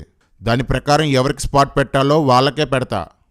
జడలతోనైనను బంగారంతోనైనను ముత్యములతోనైనను మిగిలిన వెలగల వస్త్రములతోనైనను అలంకరించుకొనక దైవభక్తి గల వారమని చెప్పుకున్న స్త్రీలకు తగినట్టుగా సత్క్రియల చేత తమను తాము అలంకరించుకునేవారు. సో ఇక్కడ అలంకరించుకొనక అన్నటువంటి మాట చదివి అక్కడ ఫుల్ స్టాప్ పెట్టేస్తారు అనమాట. ఇక్కడ తిమోతి గాని అక్కడ పేతురు గాని రాసినటువంటి మాటలో ఉన్న ఉద్దేశం ఏంటి అని అంటే, వాళ్ళు క్రీస్తులో మనకు నేర్పించబడినటువంటి ఆధ్యాత్మిక సుగుణాలు ఏవైతే ఉన్నాయో వాటిని ధరించుకునే వారిగా మీ అలంకారం కనబడాలి అన్నటువంటి పాయింట్ చెప్పడం కోసం ఈ మాట చెప్పబడింది. అలంకారాన్ని నిషేధించడం కోసం చెప్పబడినటువంటి మాట కాదు ఇది. సో ఫోకస్ ఏంటి అంటే, ఇప్పుడు రెగ్యులేటరీగా చెప్పబడినటువంటి మాట అనమాట. అంటే దీన్ని సరిగా అర్థం చేసుకోవడం కోసం ఇలాంటిదే ఇంకొక వాక్య భాగం నేను చూపిస్తాను. ఇందాక నేను చెప్పాను కదా, యోహాను సువార్త 6వ అధ్యాయము 27వ వచనంలో ఉన్నటువంటి మాట నేను మీకు చూపించాను. అది ఏంటి అని అంటే, క్షయమైన ఆహారం కొరకు కష్టపడకుడి కానీ నిత్య జీవం కలగజేయు అక్షయమైన ఆహారం కొరకే కష్టపడుడి అన్నటువంటి మాట ఉంది అక్కడ. సో ఇప్పుడు మనం ఉద్యోగాలు చేస్తాం, మరి దేనికోసం ఉద్యోగాలు చేస్తున్నాం? మనం క్షయమైన ఆహారం కోసమే కదా ఉద్యోగం చేసేది, మన శరీరానికి అవసరమైనటువంటి ఆహారం కోసమే కదా ఉద్యోగాలు చేసేది. కాబట్టి ఆ క్షయమైన ఆహారం కోసం కష్టపడకుడి అన్నటువంటి మాట చూపించి ఆ సందర్భం అంతా కూడా పక్కన పెట్టేసి, అక్కడ ఉన్నటువంటి ఉద్దేశాన్ని పక్కన పెట్టేసి, క్షయమైన ఆహారం కొరకు కష్టపడకుడి అని ఒక ప్రిన్సిపల్ ని, ఒక రూల్ ని నేను తీసుకొచ్చేస్తే అందరూ ఉద్యోగాలు మానేసుకోవాలి. పౌలు కొరింథీయులకు రాసిన మొదటి పత్రిక 2వ అధ్యాయం 1వ వచనంలో చెప్పిన వాక్చాతుర్య బోధకులు మీరు కాదా బిబుబయ్య? రెగ్యులేటరీ అంట, ఫోకస్ అంట, ఇంకా భయంకరమైన తెలుగు పదాలు కూడా వాడుతారు ఈ అపాలజిస్టులు, ఆర్టీఎఫ్ వాళ్ళు. తేరా చెప్పేది బైబిల్కి సంబంధమే లేని మాటలు. ఇలాంటి వాటితో అలంకరించుకొనక ఇలాంటి గుణాలతో అలంకరించుకోవాలని చెప్పబడిన వచనాన్ని వక్రీకరించడానికి సంబంధం లేని ఎగ్జాంపుల్స్ చెప్తున్నాడు. భయ్యా, కలిపి చెరపడం అంటే ఇది కాదా? నువ్వు చెప్పిన వచనానికి కలపవలసిన వచనం ఏంటో తెలుసా? మనుష్యుడు రొట్టె వలన మాత్రము కాక వాక్యం వల్ల బ్రతుకుతాడు. అంతేకాని ఆహారం కోసం చెప్పిన దాన్ని అలంకరణ కోసం చెప్పిన దాన్ని కలుపుతావా? బిబుబయ్య, వాక్యం నేర్చుకోవాలి, గుర్తు పెట్టుకుంటే సరిపోదు. అలంకరించుకొనక అన్నటువంటి మాట చదివి అక్కడ ఫుల్ స్టాప్ పెట్టేస్తారు అనమాట. అలంకారాన్ని నిషేధించడం కోసం చెప్పబడినటువంటి మాట కాదు ఇది. అలంకరించుకొనక అని ఉంటే అలంకరణ నిషేధమని అర్థం కాదట. బైబిల్ అంతా పరిశీలించు భయ్యా. ఇలా కాక అని చెప్తే అది నిషేధం. దేవుని వాక్యముని కలిపి చెరిపేవారిగా ఉండక, మీరు పరదేశులై ఉండక, నిష్ఫలమైన అంధకార క్రియలలో పాలివారై ఉండక, గనుక మనము మత్తులమై ఉండక, దుర్లాభమును అపేక్షించువారై ఉండక, అప్పగించబడిన వారికి ప్రభువులై ఉండక, వెచ్చగానైనను చల్లగానైనను ఉండక.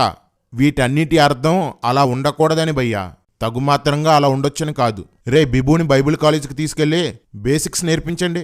బిబు భయ్యా, అపాలజిస్టుల పేరుతో మీ బ్యాచ్లో చాలామంది మీ వాక్చాతుర్యత, నేర్పు మాటలతో తప్పుడు సిద్ధాంతాలను బోధిస్తున్నారు. నెక్స్ట్ మీకు గట్టిగా దించబోతున్నాను, రెడీగా ఉండండి. ఎందుకురా పిచ్చి పిచ్చిగా వాగేశామని సిగ్గుపడేలా చేస్తాను. ఇంతకాలం మీతో పోటీకి నిలబడి వాక్య ప్రకారం వాదించేవాడు లేక మీరేం చెప్తే అదే నిజమనే భ్రమలోకి సంఘాన్ని తీసుకొచ్చేశారు. బైబిల్లో రెఫరెన్స్లు బట్టి కొట్టి చెప్పడం అంటే జ్ఞానం కాదు భయ్యా. వాక్యం యొక్క సారాంశాన్ని తెలుసుకోవడమే జ్ఞానం. నీకు నీ తొట్టి బ్యాచ్కి జ్ఞానం శూన్యమని రుజువు చేస్తాను. సాధారణంగా చాలామంది ఆడవాళ్ళని, చిన్నపిల్లల్ని, వికలాంగుల్ని జాలిపడి వదిలేస్తుంటారు. నాకు అలా ఎవరిపైనా చిన్న చూపు లేదు. సంఘాన్ని పాడు చేసే ఎవరన్నా నాకు ఒక్కటే.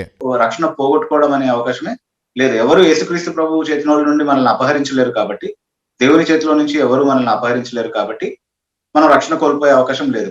బిబు, పైకి మంచి బోధకునిగా కనిపిస్తూ కాల్వినిజం అనే దుర్బోధని సపోర్ట్ చేస్తున్నావు. ఒకసారి రక్షించబడితే ఆ రక్షణ పోనే పోదన్నావు. రక్షణ పొందామన్న భ్రమలో ఉన్నవాళ్ళు పోతారు, కానీ రక్షణ నిజంగా పొందితే దాన్ని పోగొట్టుకోవడం జరగదు అన్నావు. పౌలుతో సేవ చేసిన దేమ ఎందుకు లోకంలో కలిసిపోయాడు? ఆత్మవరాలు పొందిన చాలా మంది సేవకులు రక్షణ ఎందుకు కోల్పోయారు? హెబ్రీలకు రాసిన పత్రిక 6:4. ఒక్కసారి వెలిగించబడి పరలోక సంబంధమైన వరమును రుచి చూసి పరిశుద్ధాత్మలో పాలివారై దేవుని దివ్య వాక్యమును, రాబో యుగ సంబంధమైన శక్తుల ప్రభావమును అనుభవించిన తర్వాత తప్పిపోయిన వారు మరలా మారుమనస్సు పొందుట అసాధ్యము అని రాయబడింది. వీళ్లు వెలిగించబడి ఆత్మను పొందుకొని అన్నీ తెలుసుకొని ఎందుకు చెడిపోయారు? క్రీస్తు రక్తంలో కడగబడి కూడా ఎందుకు పాపులయ్యారు? చెప్పు. ఏవో ఒక వంకర సమాధానాలు ఉంటాయి కదా మీ తొట్టి గ్యాంగ్ దగ్గర, చెప్పుకోండి. నెక్స్ట్ వీడియోలో మీ వంకర ఎక్స్ప్లెనేషన్స్కి బల్లెం దిగేలా సమాధానం చెప్తాను. సమర్పణ. ఇప్పుడు నేనున్నాను, తెల్లబట్టలే వేసుకుంటానని సమర్పించుకున్నాను. నేను వేసుకున్నాను కాబట్టి అందరూ తెల్లబట్టలు వేసుకోండి అంటే అవుద్దా? అవ్వదు. అది నా సమర్పణ. కొంతమంది ఆభరణాలు తీసేస్తానని సమర్పణ చేసుకుంటారు. It's a commitment, it's a submission. అందరూ తీసేయండి అనడానికి లేదు. ఆభరణాలు మానేయడం సమర్పణ అయితే, మందు మానేయడం, వ్యభిచారం మానేయడం, బాప్తిస్మం తీసుకోవడం ఇవి కూడా సమర్పణేనా భయ్యా? తెల్లబట్టలకి ఆభరణాలకి లింక్ ఎలా చేసావు భయ్యా? తెల్లబట్టలు వేసుకోవాలి అని కొత్త నిబంధనలో ఆజ్ఞ లేదు, కానీ ఆభరణాలు వేసుకోకూడదని 2 సార్లు ఆజ్ఞాపించబడింది. ఆజ్ఞాపించని వాటిని కూడా చేయడాన్ని సమర్పణ అంటారు. ఆజ్ఞాపించిన వాటిని చేయడాన్ని విధేయత అంటారు. నీలాంటి తెలివైనోళ్ళు కూడా భార్యలకు లోబడిపోయి ఇలా తింగర ప్రసంగాలు చేస్తుంటే నాలాంటి రోస్టర్లు ఊరికొకడు పుడతాడు.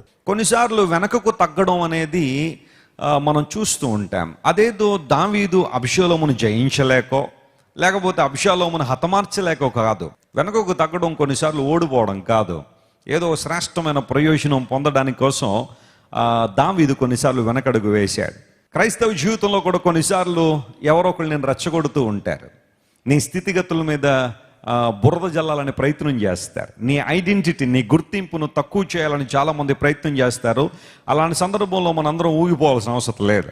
ఎవరెవరో ఏదో మాట్లాడుతున్నారనో లేదా నీ గురించి తప్పుగా మాట్లాడుతున్నారనో నీ మీద నిందలు వేస్తున్నారనో నువ్వు అతిగా ప్రూవ్ చేసుకోవాల్సిన అవసరం లేదు. అంటే నిన్ను నమ్మే ఏ ఒక్కడికి నువ్వు ప్రూవ్ చేసుకోవాల్సిన అవసరం లేదు. నిన్ను నమ్మని ప్రతి ఒక్కడు కూడా నువ్వు ఎంత ప్రూవ్ చేసుకున్నవాడు నమ్మని స్థితిలోనే ఉంటాడు. ఎందుకంటే దుష్టుని మనసు అలాంటిది. అందుబట్టి మీరు ఎవరు కంగారు పడిపోవాల్సిన అవసరం లేదు, ఎవరు ఏదో అంటున్నారని కృంగిపోవాల్సిన అవసరం లేదు. దావీదు వెనకకు తగ్గడానికి కారణం అదే. ఎవరు నిన్ను ఏమన్నా మనం ఏమీ అనకూడదు, దేవుడే చూసుకుంటాడు. అబ్బబ్బబ్బా, ఎంత బాగా చేసావన్న ప్రసంగం. వెనక్కి తగ్గాలా? చాలా బాగా తగ్గావు భయ్యా. అందరూ చూడండి, ఈ నట కుటుంబ ఘనకార్యం ఒక నాన్ కాపీరైట్ వీడియోని నేను వాడుకున్నాను కాబట్టి యూట్యూబ్ ద్వారా నా వీడియోని డిలీట్ చేయించలేక వేక్డౌట్ ఎఫిలియేట్ అనే సంస్థను ఆశ్రయించి లక్షల రూపాయలకి డీల్ కుదుర్చుకొని క్లెయిమ్ వేసి వీడియోని డిలీట్ చేయించాడు. ఉంచుతామేంటంటే డిలీట్ చేసామా ఎలాగో వీడియోని తీసేస్తారు కదా అని ముందు జాగ్రత్తగా ఈ దొంగ ప్రసంగం చేశాడు. వెస్లీ అన్న, వీడియో తీయించడం అనేది సహజం, అది మ్యాటర్ కాదు. నేనే తీయించేశానని చెప్పుండాల్సింది నువ్వు. కానీ దేవుని ఎదుట, దేవుని సంఘం ఎదుట, దేవుని గ్రంథాన్ని చేతపట్టుకొని ఇలాంటి ప్రసంగం చేశావు కదా, అందుకే అడుగుతున్నాను, నీకు అసలు మనస్సాక్షి, దైవ భయం ఉన్నాయా? నీకు నువ్వే వీడియో తీయించేసావా లేక నీ భార్య పెట్టిన ప్రెజర్ తట్టుకోలేక తీయించేసావా? దాన్ని జస్ట్ రైట్ క్లిక్ కొట్టి డిలీట్ చేసి ట్రాష్ కి పంపించేయడం. రైట్ క్లిక్ కొట్టి డిలీట్ చేసి ట్రాష్ కి పంపించేయడం. డిలీట్ చేయించే మొక్కాన్ని దేవుని ఆలోచనలు డిలీట్ చేయలేవు ఎప్పుడు కూడా. సిగ్గులేని బ్రతుకులు. అయినా సంఘస్థుల ఏటీఎం కార్డ్స్ వాడుకొని విదేశాల నుండి స్వదేశాల నుండి వచ్చే ఫండ్స్ని వైట్ మనీగా మార్చుకొని ప్రభుత్వాన్ని మోసం చేస్తూ ఎక్కడ పడితే అక్కడ సైట్లు కొనుక్కుంటున్న మీలాంటి వారికి సిగ్గు ఎక్కడ ఉంటుందిలే. నాకు ఈ విషయం ఎలా తెలిసింది అనుకుంటున్నావా? ఇదేంటి, ఇంకా చాలా తెలుసు.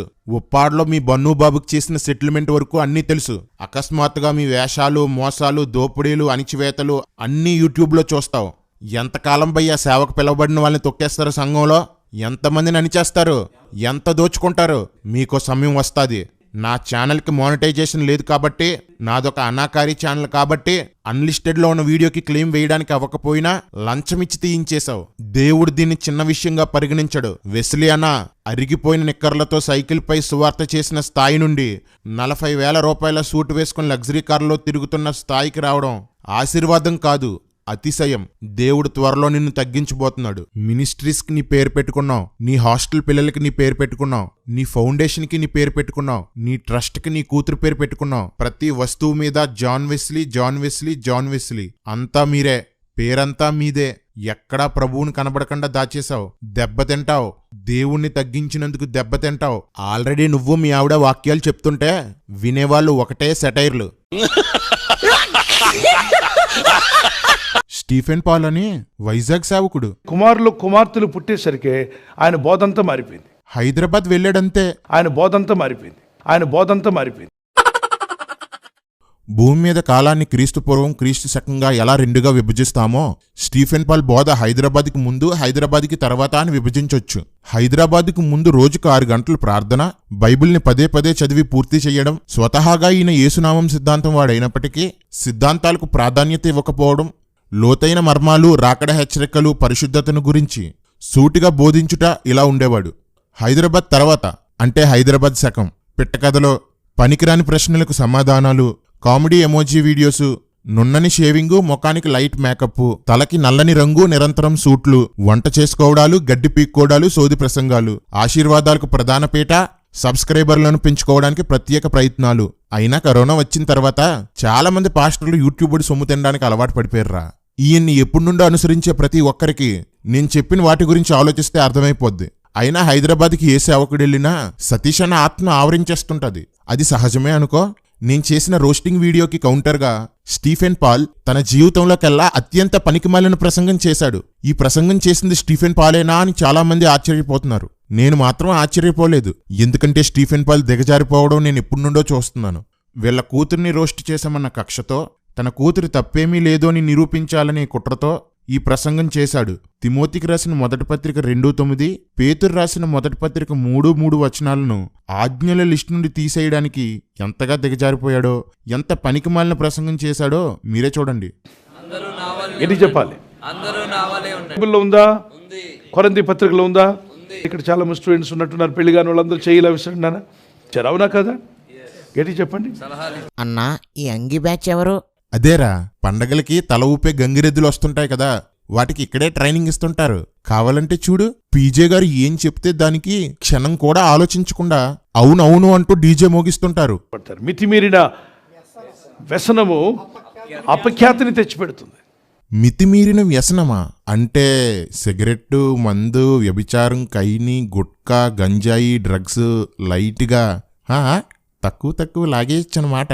రే ఎక్కడికరా? ఇప్పటి వరకు బాగానే కంట్రోల్గా ఉన్నాను, కానీ అన్న ప్రసంగం చూశాక మితముగా సిగరెట్ తాగి మితముగా మందేయాలని మనసు పీకేస్తుందన్నా. అన్నా ఎందుకు కొట్టావన్నా? ఈ జల్లా నీకు కాదు లేరా. నాగాలాండ్ ప్రాంతంలో మన దేశంలోనే వాళ్ళు యొక్క ట్రెడిషనల్ డ్రెస్ వేసుకుని వాకింగ్ చెప్తారు. ట్రెడిషనల్ డ్రెస్ వేసుకుని వాకింగ్ చెప్తారు, వాళ్ళంతా ప్రార్థన చేస్తారు. కాబట్టి వాళ్ళంతా వాళ్ళ మీద ఉమ్మి వేయచ్చా? మనం వాళ్ళు ఉమ్మి వేసే పద్ధతి పెట్టి ఇది బైబిల్లో లేని దాన్ని మీరు పాటిస్తున్నారు కాబట్టి తుఫు అని ఒక ఉమ్మి వేసిన వీడియో చేయి. అసలే వాళ్ళు హెడ్ హంటర్స్ అంట. ఎవరాళ్ళు? నీ హెడ్ హంట్ చేసేస్తారు, జాగ్రత్తగా ఉండి ఎవరైనా సరే, బీ కేర్ఫుల్.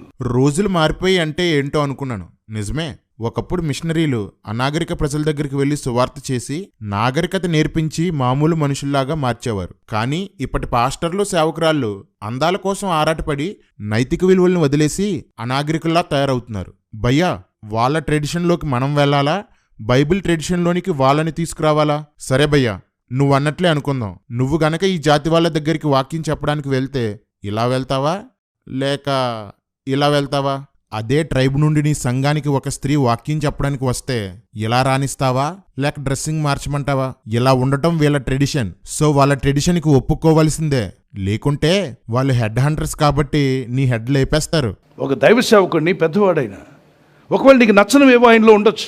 వృద్ధిని గద్దింపక తండ్రిగా భావించి అతన్ని హెచ్చరించము.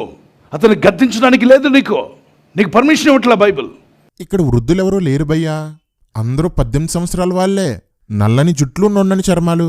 అయితే ఆమె డ్రెస్ చేసుకొని నీట్గా ముఖాన్ని నీట్గా ఆమెకు ఉన్నటువంటి పౌడర్ ఏదో రాసుకుంది.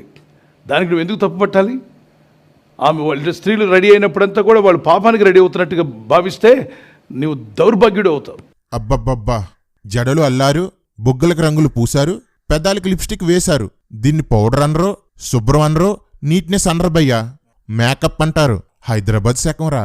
యేసుప్రభువారు వెళ్తున్న దారిలో ఆ కుక్క చచ్చిపోయి ఉందట, ఎముకలు. అందరూ ఏం చేశారు? గట్టి చెప్పండి. వాటి పళ్ళు చూడు ఎంత బాగున్నాయో అన్నాడు. సచ్చిన శవంలో కుళ్ళు వాసన వస్తుంటే శిష్యులందరూ ముక్కు ముసుకు పరిగెడుతున్నారు. కుళ్ళును చూశారు, వాసన చూశారు. అక్కడ ఆయన ఏం చూశాడు? ఆ పళ్ళు చూడు, దేవుని యొక్క సృష్టి చూడు ఎంత బాగుందో. దేవుని బిడ్డలారా గమనించారా? భయ్యా, అందరూ పిల్లి మీద పిట్ట మీద కథలు కల్పిస్తుంటే నువ్వు ఏకంగా యేసుప్రభువు మీదే స్టోరీ అల్లేశావు. సొల్లు ప్రసంగాల్లో సతీషన్నను మించిపోయావన్నా. చెడ్డలో మంచి చూడకూడదు భయ్యా, చెడును చెడుగా, మంచిని మంచిగా చూడాలి. ప్రభువు మనకు నేర్పింది అదే. ఇంటికెళ్ళి ప్రకటన 2-3 అధ్యాయాలు చదువుకోమ్మా. ఇప్పుడు కారు కొంటారు షోరూంలో. కారు ఇప్పుడు పెళ్లికి వెళ్తున్నారు కూడా, దీనికి డెకరేషన్ అవసరమా? అలాగే మీరు బైక్ కొంటారు, బైక్ కొన్న షోరూంలో కొన్న బైక్ని బైక్ లాగే వాడుతున్నారు. దానికి ఏమైనా తగిలిస్తున్నారా? ఎక్స్ట్రా హార్న్ తగిలిస్తాడు, ముందు ఒకటి తగిలిస్తాడు, వెనక ఒకటి తగిలిస్తాడు. కొంచెం డెకరేట్ చేస్తావా చేయవా? ఏంటిది ఫ్రంట్ గార్డు, బ్యాక్ గార్డు అని చెప్పి తగిలిస్తున్నావా? సైకిల్ కొంటున్నావు, అలాగే బైక్ కొంటున్నావు, దానికి ఇంకేమైనా తగిలిస్తున్నా? ఎక్స్ట్రాలు తగిలిస్తున్నారా లేదా? ఎక్స్ట్రాలు ఎందుకు తగిలిస్తున్నారే? కార్లు నీట్గా ఉండాలి, బైకులు నీట్గా ఉండాలి, మనుషుల ముఖాలు నీట్గా ఉండొద్దా? అలంకరించుకుని తీరాలంటున్నావా భయ్యా? చూపించు చూపించు, నీ భ్రష్టత్వం అంతా చూపించు.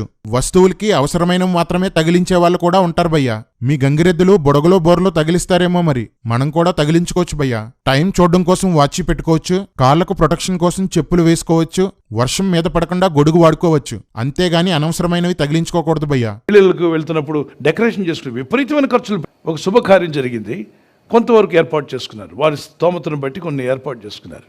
దానికి అవన్నీ తీసి అవతల పడేయండి అని చెప్పి మనం విమర్శించవచ్చా? మనోజ్ అండి, సునీల్ అండి. ఈ అక్కేమో ఇంటికి రంగేసుకుంటాం కదా, అలాగే ఒంటికి రంగేసుకోవాలని చెప్పింది. నువ్వేమో పెళ్లికి స్టేజ్ డెకరేట్ చేసుకుంటాం కదా, అలాగే మనం కూడా అలంకరించుకోవాలి అంటున్నావు. ఇంత దారుణంగా బోధించి సంఘాన్ని వేషధారులా మారుస్తుంటే మిమ్మల్ని వేపొద్దా? మాడిపోయేలా వేపాలి. నేను చేస్తున్నది తప్పే కాదు. ఎక్స్ట్రీమిస్టులుగా వాళ్ళు వెళ్తే వాళ్ళని విమర్శించేటప్పుడు వాళ్ళ మీద ఉమ్మి వేసినట్టుగా నువ్వెందుకు ఎక్స్ట్రీమ్ అవ్వాలి? అంటే నువ్వు కూడా ఇక్కడ ఎక్స్ట్రీమే కదా. ఓకే, మేం ఎక్స్ట్రీమ్ చేశాం, నువ్వు మినిమం అయినా చేసావా? ఎప్పుడైనా ఈ రంగుల రాణిల్లో ఎవరి పేరెత్తైనా ఇలా వద్దు అని చెప్పావా? అందరినీ అడుగుతున్నాను. నువ్వు చెప్పింది ఓకే, కానీ ఈ స్టైల్లో చెప్పడం తప్పు అనే ప్రతి ఒక్కరిని అడుగుతున్నాను. ఎవరైనా ఎప్పుడైనా ఒక్క ప్రసంగంలో గాని, పోస్ట్లో గాని, షార్ట్స్లో గాని ఇలాంటి వాటిని ఖండించారా? ప్రేమగా చెప్పారా? మనకెందుకు? ఎవరెలా పోతే మనకేంటి? వాళ్ళ సంఘ విశ్వాసులు వాళ్ళని అనుసరించి పాడైపోతే మనకెందుకు? మన కోట మనం కట్టుకున్నామా లేదా? మన సంపాదన మనం దాచుకున్నామా లేదా? అంతే కదా. మీలాంటి బాధ్యత లేని వాళ్ళు నీతులు చెప్తుంటే లవర్ కోసం భార్యను వదిలేసిన వీపీ రెడ్డి భార్యాభర్తల అన్యోన్యత కొరకు ప్రసంగం చేసినట్టుంది. మీరంతా నోరెత్తి ఉంటే, మీరంతా ప్రేమగానైనా వీటిని ఖండించి ఉంటే నాలాంటి వాళ్ళు మాట్లాడాల్సిన అవసరం రాకపోదును. మీరు ఖండించకపోగా వీళ్ళని హెచ్చించి మీటింగులకు పిలిచి గణపరిచి సన్మానాలు చేశారు. ఈ రోజు రోస్ట్ చేసినందుకు పత్తితి కబుర్లు చెప్తున్నారు. ఛీ! ఆ చంటి బిడ్డను చక్కని గౌన్లు వేసి ధరింపజేసి, చూడండి ఈ బిడ్డ, ఆ తల్లి చూసింది, ఆ తల్లి ఆ బిడ్డను ఎలా రెడీ చేస్తుంది? ఆమె తల దువ్వదా? చెప్పండి, నేను అడుగుతాను. ఆమెకి ఏమైనా ముఖం మీద రాయాలని అనిపించదా? పాపకి రాస్తుంది, ఏదో చేస్తుంది. దానికి నువ్వు వేరుగా ఎందుకు ఆలోచించాలి? వేరుగా ఎందుకని నువ్వు ఆలోచించడం? దాని దాకా ఎందుకు వెళ్తున్నావు? ఆ బైబిల్లో ఉంది కదా, దాని గురించి చూద్దాం. ఈ విధంగా ఆ కుమార్తెను రెడీ చేశారు. ఇప్పుడు ఈ పాపలో ఏం చూస్తున్నావు నువ్వు? పిల్లలు చెడుతనం కోసం రెడీ అవ్వరబయ్యా. నువ్విది నేర్పిస్తే రేపు ఎదిగాక చెడుతనం కోసమే రెడీ అవుతారు, లేదా వీళ్ళు తయారవడం బట్టి ఇతరులు చెడిపోతారు. ఇలా ఉంది. దాని తర్వాత రెడీ అయినప్పుడు ఎలా ఉంది? ఇలా ఉంది. ఆ తల్లి ఇష్టం, ఆ బిడ్డ ఇష్టం. నువ్వు లిప్స్టిక్ రాశావు, నీ తలకు ముఖానికి ఏదో రాశావు, అప్పుడు మచ్చలు కనిపిస్తున్నాయి. ఆ మచ్చలు కవర్ చేయడానికి ఏదో కవర్ చేసుకున్నారు. కవర్ చేసుకుంటే మేకప్ వేసావు కాబట్టి నువ్వు దేవుని బిడ్డ ఉమ్మేస్తావు ఈ బిడ్డ మీద. మేకప్కి లైసెన్స్ ఇచ్చేసావంటే ఎంత దిగజారిపోయా నువ్వు. అక్కడ ఉన్నటువంటి అపోస్తలుడైన పేతురు గారు వాక్యం చెప్తూ ఉండగా, అక్కడ కూడుకున్నటువంటి కొర్నేలి ఇంట్లో కూడుకున్న వారందరి మీద పరిశుద్ధాత్మ వచ్చింది. వారంతా అన్యజనులు అనండి ఒకసారి. అంటే ఫస్ట్ టైం వచ్చారు. వీళ్ళు చూపించగలరు ఒకసారి? ఎప్పుడు వచ్చారండి? First time. ఏం వినడానికి వచ్చారు? అందరూ వింటున్నారు వాక్యం. సడన్గా పరిశుద్ధాత్మ వారి మీదకి వచ్చి, నేను అడుగుతాను, ఒక అన్యజనులు ఒక పల్లెటూరు ఒక గ్రామానికి వెళ్ళాం. అక్కడికి వెళ్ళినప్పుడు అందరూ వచ్చారంటే పురుషులు స్త్రీలు అందరూ వస్తారా? రారా? సార్, అందులో గోరింటా పెట్టుకున్న వాళ్ళు వస్తారా? మేకప్ వేసుకున్న వాళ్ళు? మరి అన్ని రకాల నగలు అన్నీ ఉన్నవాళ్ళు వస్తారా? వచ్చినప్పుడు మరి పరిశుద్ధాత్మ వారి మీదకి రావచ్చా? వాళ్ళు పరిశుద్ధాత్మ పొందలేదు, దేవుని వాక్యం వినలేదు, ఫస్ట్ టైం వచ్చారు, అలా గ్యాదర్ అయ్యారు. పౌలు గారు పేతురు గారు వాక్యం చెప్తుంటే పరిశుద్ధాత్ముడు వచ్చేసాడు. అంటే పరిశుద్ధాత్మ దేవునికి తెలియదా వీళ్ళు నగలేసుకున్నారని? ఆయనకి వీళ్ళకి గోరంటా కనబడలేదా? వీళ్ళు అంటే అన్ని జనులు అన్నాడు కాబట్టి అన్ని జనులు అన్నీ ఉన్నాయి వాళ్ళు, అవునా కదా? A to Z అన్నీ ఉన్నా కూడా ఆత్మదేవుడు వారి మీదకి వచ్చాడా లేదా? అంటే ఆత్మదేవునికి లేని నొప్పి నీకు నాకెందుకు? అన్నిసార్లు బైబిల్ చదివావు కదా, వాక్యమంతా వైజాగ్లో వదిలేసి హైదరాబాద్ వెళ్ళిపోయావా ఏంటి? పరిశుద్ధాత్ముడు పరిశుద్ధుల మీదకి రాడుబయ్యా.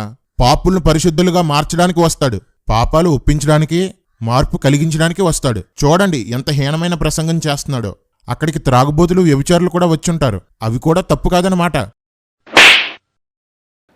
నీవు అతన్ని చంపకూడదు, సౌలుని చంపకూడదు. ఆయన చెడ్డవాడైనా, ముష్కరుడుగా కనబడినా, దేవుని ఆజ్ఞలకు అతిక్రమించినా, దేవుని దూషిస్తున్నా, ఇజ్రాయెల్ను దారి తప్పిస్తున్నాడు. అప్పటికే దారి తప్పించేస్తున్నాడు. ఇజ్రాయెల్ను దేవునికి దూరమయ్యాడు, ఇజ్రాయెల్ను కూడా దారి తప్పించి నడిపిస్తున్నాడు. అయినప్పటికీ కూడా దావీదు అంటున్నాడు, అతను నువ్వు చంపకూడదు. యెహోవా చేత అభిషేకం నొందిన వారిని చంపి నిర్దోషి అవుట ఎవరికి సాధ్యము? దేవుని చేత. అందరూ దావీదు సౌలు కథలు చెప్తారేంట్రా? ఎలా అయితేనో నేను రోస్ట్ చేసిన వాళ్ళందరూ సౌలు లాంటి వారని ఒప్పుకుంటున్నారన్నమాట. సర్లే కానీ నాకు వచనం చూపించండి. దేవుని సేవ చేస్తూ తప్పులు చేస్తున్న వారిని ఖండించకూడదు, వారి తప్పులు ఎత్తి చూపకూడదు, అభిషిక్తులు ఎన్ని వేషాలు వేసినా ఏమీ అనకూడదు అని క్రొత్త నిబంధనలో ఒక్క వచనమైనా చూపించండి.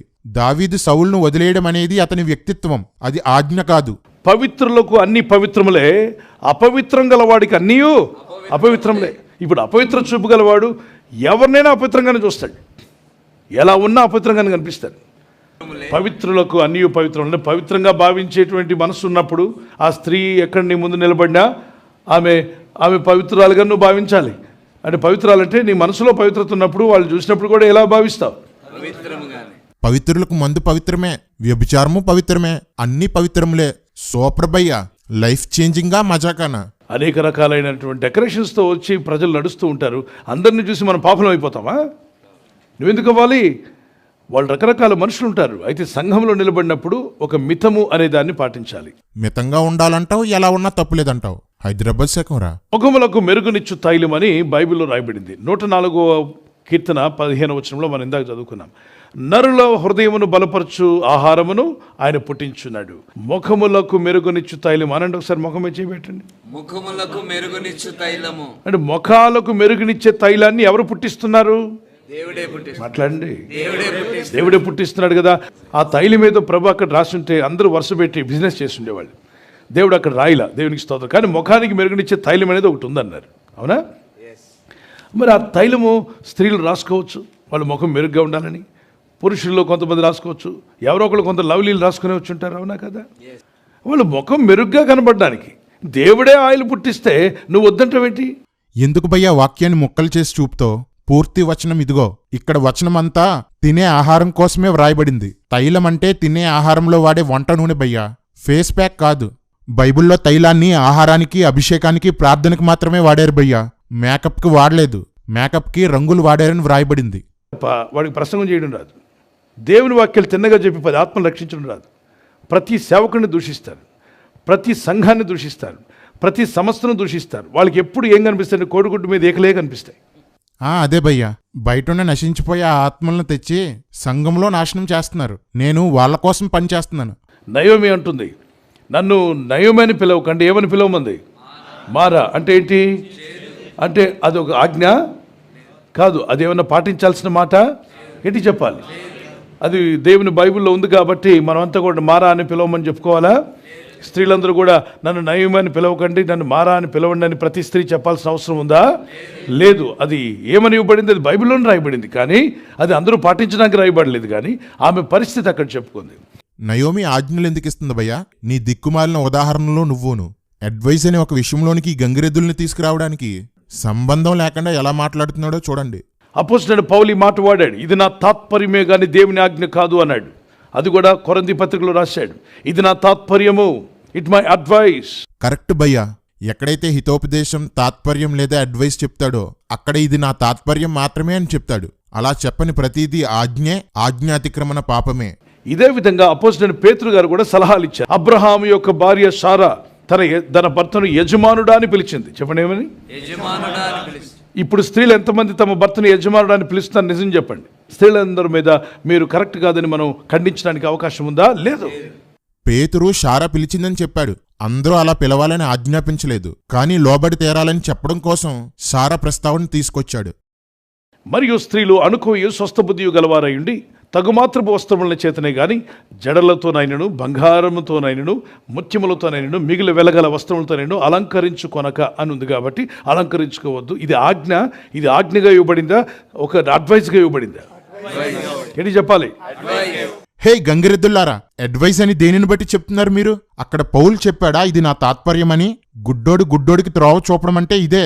ఇది అడ్వైస్ అయితే స్త్రీలు అనుకోగా ఉండనక్కర్లేదు, మంచి బుద్ధితో ఉండనక్కర్లేదు, సభ్యతగల వస్త్రాలు వేసుకోనక్కర్లేదు. ఏంటి భయ్యా నీ బోధలో? నువ్వు పాడైపోయావని తెలుసు కానీ నాశనం అయిపోయావని ఇప్పుడే అర్థమైంది. కావున ప్రతి స్థలమందును పురుషులు కోపమును సంశయమును లేనివారై. కోపంగా మాట్లాడొద్దన్నాడు, కోపంగా తీర్పులు తీర్చొద్దన్నాడు. నీకు ఎవరి మీద కోపం వస్తే వాళ్ళ మీద తుఫాను ఉమ్ము వేయచ్చా? మరి నువ్వు ఈ వాక్యం పాటించొద్దు. ఇది అడ్వైజ్ అన్నావు కదా భయ్యా, సో నాది తప్పు కాదు. ఇంకెందుకు దీనికోసం నువ్వు మాట్లాడావు? నీ వీడియోని డిలీట్ చెయ్యి. 8వ వచనం పాటించాలంట, 9వ వచనం సలహా అంట. వీడియో చూస్తున్న వాళ్ళకి అర్థమవుతుందా? 1 పేతురు 3వ అధ్యాయం 3వ వచనంలో అపోస్తలుడైన పౌలు ఇది ఆజ్ఞో, ఇది సలహానో, అడ్వైజో, తాత్పర్యమో చెప్పాలి. జడలు అల్లుకున్నట్టు, బంగారు నగలు పెట్టుకున్నట్టు, వస్త్రములు ధరించుకున్నట్టు, వెలుపటి అలంకారము మీకు అలంకారంగా ఉండక సాధువైనట్టు, మృదువైనట్టు, గుణమును అక్షయ అలంకారము గల మీ హృదయమును అంతరంగ స్వభావం మీకు అలంకారముగా ఉండవలెను. అది దేవుని దృష్టికి మిగుల విలువ గలది. దేవుని దృష్టికి ఏది విలువైందో దాని మీద మనసు పెట్టండి అన్నారు. కానీ అసలు ఇవి ఏమి చెయ్యొద్దు, మీరు ముఖాలకి ఏమి రాసుకోవద్దు, ఏం రాసుకున్నది పాపమే అని చెప్పబడింది అక్కడ? ఇది దేవుని యొక్క ఆజ్ఞ, మీరు పాటించకపోతే మీరు క్రైస్తవులు కాదనుందా? లేదు. ఆయన అడ్వైస్ ఇస్తున్నాడు సంఘానికి. క్యా భయ్యా, క్యా బోల్తా తూ భయ్యా? ఆజ్ఞ చెప్పిన ప్రతి చోట దీనిని అతిక్రమిస్తే పాపమని చెప్పక్కర్లేదు, పాపం చేస్తే శిక్ష వేయబడుతుందని ప్రత్యేకంగా వ్రాయబడినక్కర్లేదు, పాపానికి జీతం నరకమని చెప్పక్కర్లేదు. నువ్వు చెప్పినట్లే తీసుకుంటే బూతులు మాట్లాడొచ్చు, మోహపు చూపులు చూడొచ్చు, సరసోక్తులు మాట్లాడొచ్చు, దశమభాగాలు కానుకలు వెయ్యనక్కర్లేదు, ఏ విషయంలోనూ ప్రభు చిత్తం చేయనక్కర్లేదు. ఎందుకంటే వీటిని చెయ్యమని చెప్పిన చోట చెయ్యకపోతే నరకానికి వెళ్తారని రాయబడలేదుగా. పీజే భయ్యా, ఒక్కసారి నువ్వు చేసిన ప్రసంగం నువ్వు విను. నేను ఉయ్యడం కాదు, నీ మొహం మీద నువ్వే ఊసుకుంటావు. విగ్రహములకు అర్పించిన వాటిని, రక్తమును, గొంతు పిసికి చంపిన దాన్ని, జారత్వమును విసర్జించవలెను. 29లో ఈ అవశ్యమైన వాటికంటే ఎక్కువైన ఏ భారమును మీ మీద మోపకూడదని పరిశుద్ధాత్మకును మాకును తోచింది. వీటికి దూరంగా ఉండుటకు జాగ్రత్త పడితిరా, అది మీకు మేలు. ఇదెప్పుడు? సువార్తలు కూడా రాకముందు. తర్వాత వాక్యం అంచెలంచెలుగా వచ్చింది.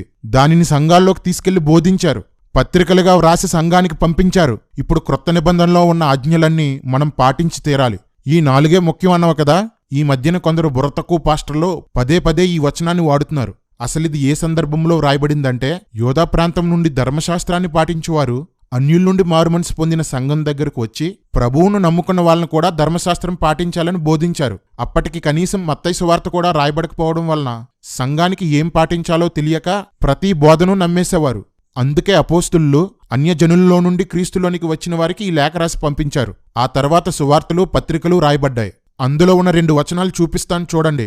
జారులైనను, విగ్రహారాధకులైనను, వ్యభిచారులైనను, ఆడంగితనము గలవారైనను, పురుష సంయోగులైనను, దొంగలైనను, లోబులైనను, త్రాగుబోతులైనను, దోషకులైనను, దోచుకొనువారైనను దేవుని రాజ్యమునకు వారసులు కానేరరు.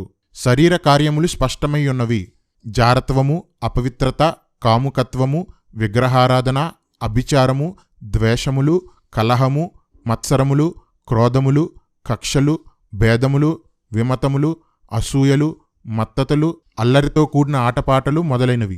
వీటిని గూర్చి నేను మునుపు చెప్పిన ప్రకారము ఇట్టి వాటిని చేయువారు దేవుని రాజ్యమును స్వతంత్రించుకొనరని మీతో స్పష్టముగా చెప్పుచున్నాను.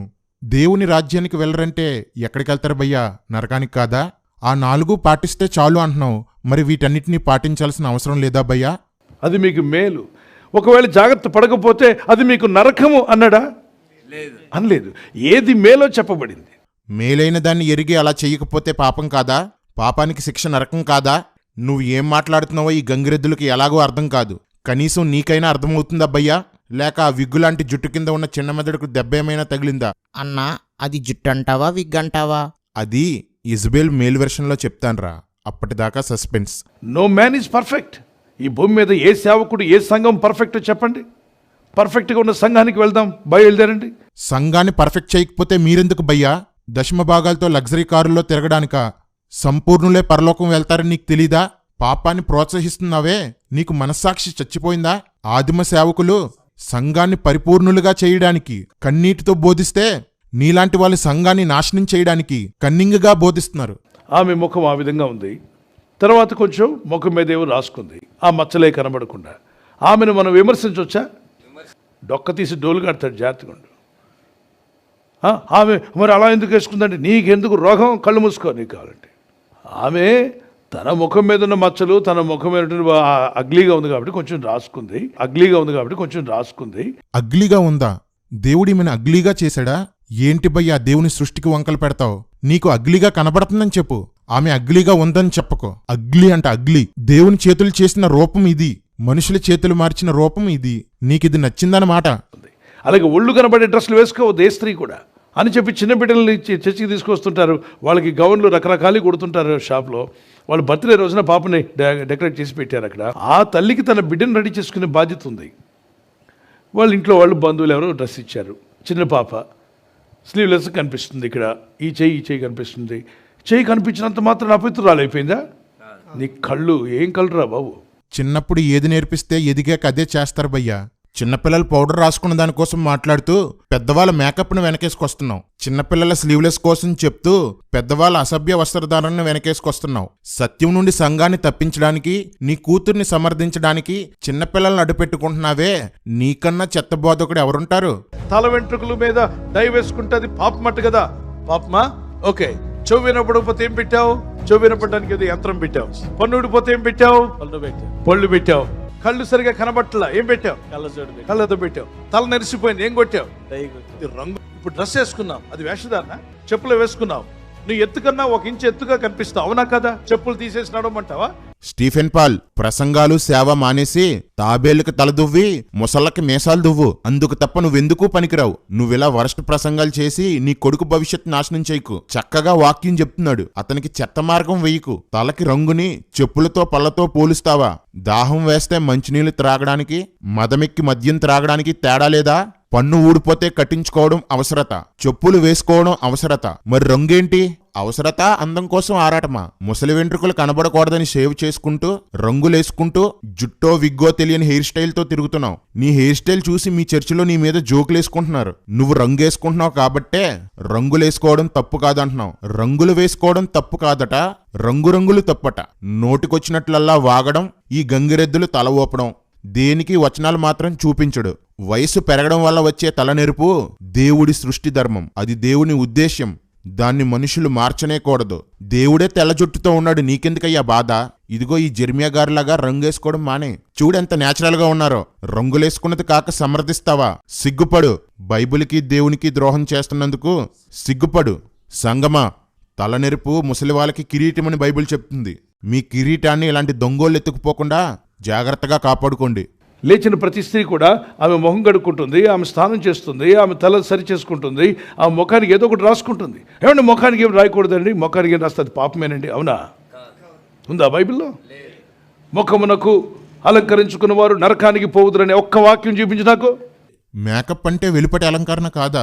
నేనెక్కడా పౌడర్ కోసం చెప్పలేదు భయ్యా, రంగుల కోసం చెప్పాను. నువ్వు పౌడర్ కోసం చెప్తూ రంగులేసుకున్న వాళ్ళని చూపిస్తున్నావు. ఒకప్పుడు నువ్వు ఆత్మపూర్ణుడు కాబట్టి ఒకసారి నువ్వే ఆలోచించుకో. నడిపింపుతో వాక్యం చెప్పావో, నచ్చినట్లు చెప్పావో. మితిమీరిన అలంకరణ అసహ్యంగా ఉంటుంది. అలంకరణ ఉండవచ్చు. ఎంతవరకు ఉండవచ్చు అంటే మితముగా అనండి గట్టిగా. ఒక పెద్ద సబ్జెక్ట్ చెప్పినట్లు చెప్పేశావు కానీ కింద కామెంట్లు చూడు. చిట్ట చివరికి హైదరాబాద్ వెళ్ళి నా నీట్ రిజల్ట్స్ కోసం ప్రార్థన చేయండి. Praise the lord. Pray for my family. Pray for my husband. My son get government job. నా కూతురు పెళ్లికి డబ్బు కావాలి అయ్యగారు. నువ్వు సాధించింది ఇమ్ము ఇమ్ము అని పిలిచే జలగ పిల్లల్ని. ఎవ్వరికి నీ సబ్జెక్ట్ అక్కర్లేదు, ఆశీర్వాదాలు కావాలి. ఏం సేవ చేస్తున్నావు భయ్యా? పనికి మాలిన సేవ. శైలపాల్ గారి గురించి బాగానే మాట్లాడారు కదండి. శైలపాల్ గారి గురించి ఉంటే సేవకురాలు ఇలాంటి వాళ్ళు కనబట్టలేదా అని చెప్పి అందులో పెట్టారు. దాన్ని బట్టి ఓకే, నేను అతిశయించి మిగిలిన వాళ్ళు అన్నారని చెప్పి నేను అతిశయించడానికి లేదు. నువ్వు ముందుకొచ్చింది 2 కారణాల కోసం. ఒకటి, నీ కూతురికి వార్నింగ్ ఇచ్చినందుకు.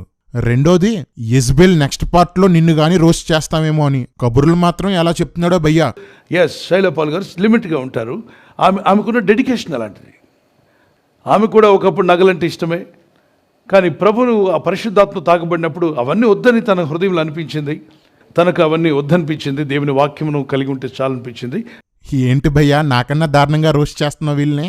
పరిశుద్ధాత్ముడు తాకితే బంగారాన్ని వదిలేస్తారన్నావు. అంటే బంగారం వేసుకున్న వాళ్ళందరికీ పరిశుద్ధాత్మ లేదనేసావు. వాళ్ళెవరూ వాక్యాన్ని కలిగిలేరనేసావు. కనబడవు గాని నువ్వు రోస్టర్వే. ఈడెక్కడ చేదస్తూ మనిషి బాబు, ఈడెక్కడ చేదస్తూ మనిషి బాబు. నువ్వు బైబిల్ చాలాసార్లు చదివినా ఎందుకు నీకు వాక్యాలేవి అర్థం కావట్లేదని చాలా ఆలోచించాను భయ్యా. ఈ వచనం చూడగానే నా సందేహానికి సమాధానం దొరికింది. అలాగూ మన ప్రియ సహోదరుడైన పౌలు కూడా తనకు అనుగ్రహింపబడిన జ్ఞానం చొప్పున మీకు రాసియున్నాడు. వీటిని గూర్చి తన పత్రికలన్నిటిలోనూ బోధించుచున్నాడు. అయితే వాటిలో కొన్ని సంగతులు గ్రహించుటకు కష్టమైనవి. వీటిని విద్యావిహీనులను అస్థిరులైన వారును తక్కిన లేఖనములను అపార్థము చేసినట్లు తమ స్వకీయ నాశనమునకు అపార్థము చేయుదురు, వక్రముగా త్రిప్పుదురు. ప్రియులారా, మీరు ఈ సంగతులు ముందుగా తెలుసుకొని ఉన్నారు గనుక మీరు నీతి విరోధుల తప్పు బోధ వలన తొలగింపబడి మీకు కలిగిన స్థిర మనస్సును విడిచి పడిపోకుండా కాచుకొనియుండుడి.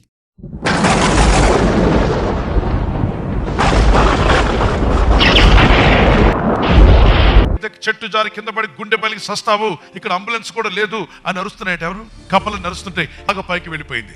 అప్పుడు అక్కడ నిలబడిన రైతు అడిగాడట, కప్ప నిన్ను వాళ్ళంతా కూడా వద్దు వద్దు సస్తావే అని చెప్తుంటే ఎంత స్పీడ్గా ఎక్కేవే, ఏమిటి కారణం అంటే, నాకు 2 చెవులు వినబడవు సార్, వాళ్ళు ఏమంటారు నాకు అర్థం కాలేదు. మరి ఆ రైతు వాయిస్ ఎలా వినిపించింది భయ్యా? దోసకాయ అనుకోండి, దోసకాయకి ఏం ఐక్యత లేదు, ఒక కాయ అంతే. దాన్ని కట్ చేస్తే ఎవరికి కన్నీళ్ళు రావు. బీరకాయ కోసినా మీకు కళ్ళంటి నీళ్ళు రావు, బెండకాయలు కోసినా రావు, దొండకాయలు కోసినా రావు. ఉల్లిపాయ అంటే ఏంటి? అది ఉల్లిపాయనప్పుడు పాయలన్నీ కలిసి ఒకటిగా ఉన్నాయి. పాయలన్నీ కలిసి ఉన్న ఐక్యతను చెడగొట్టాడు. కాబట్టి మా ఐక్యతను పాడు చేస్తావా అని చెప్పి కళ్ళంటి నీళ్ళు తెప్పిస్తున్నాయి. క్యాబేజీ కూడా పొరలు పొరలుగా పాయలు పాయలుగానే ఉంటది, మరి కోస్తే కన్నీరెందుకు రాదు భయ్యా?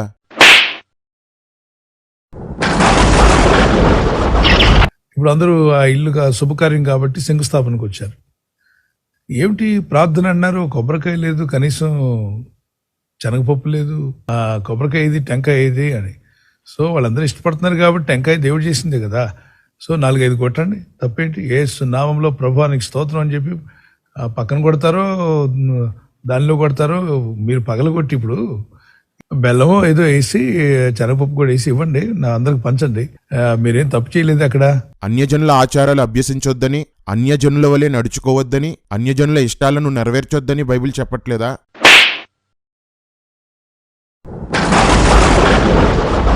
క్రిస్మస్ ట్రీ ఎక్కడి నుండి వచ్చింది?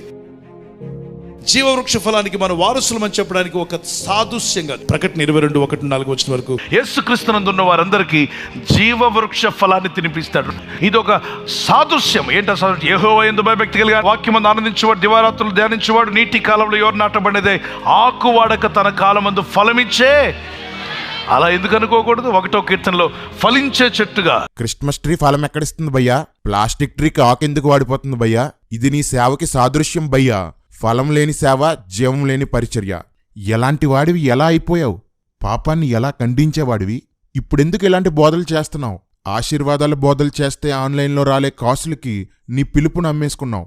మనుషుల మెప్పును సంపాదించుకోవడానికి తాపత్రయపడుతూ దేవుని సేవా విధాన దిశను మార్చేసుకున్నావు. ఒక్కసారి నీ ప్రారంభమేంటో, ఇప్పటి నీ కొనసాగింపేంటో పరిశీలించుకొని మారు, లేదా సేవ మానేసి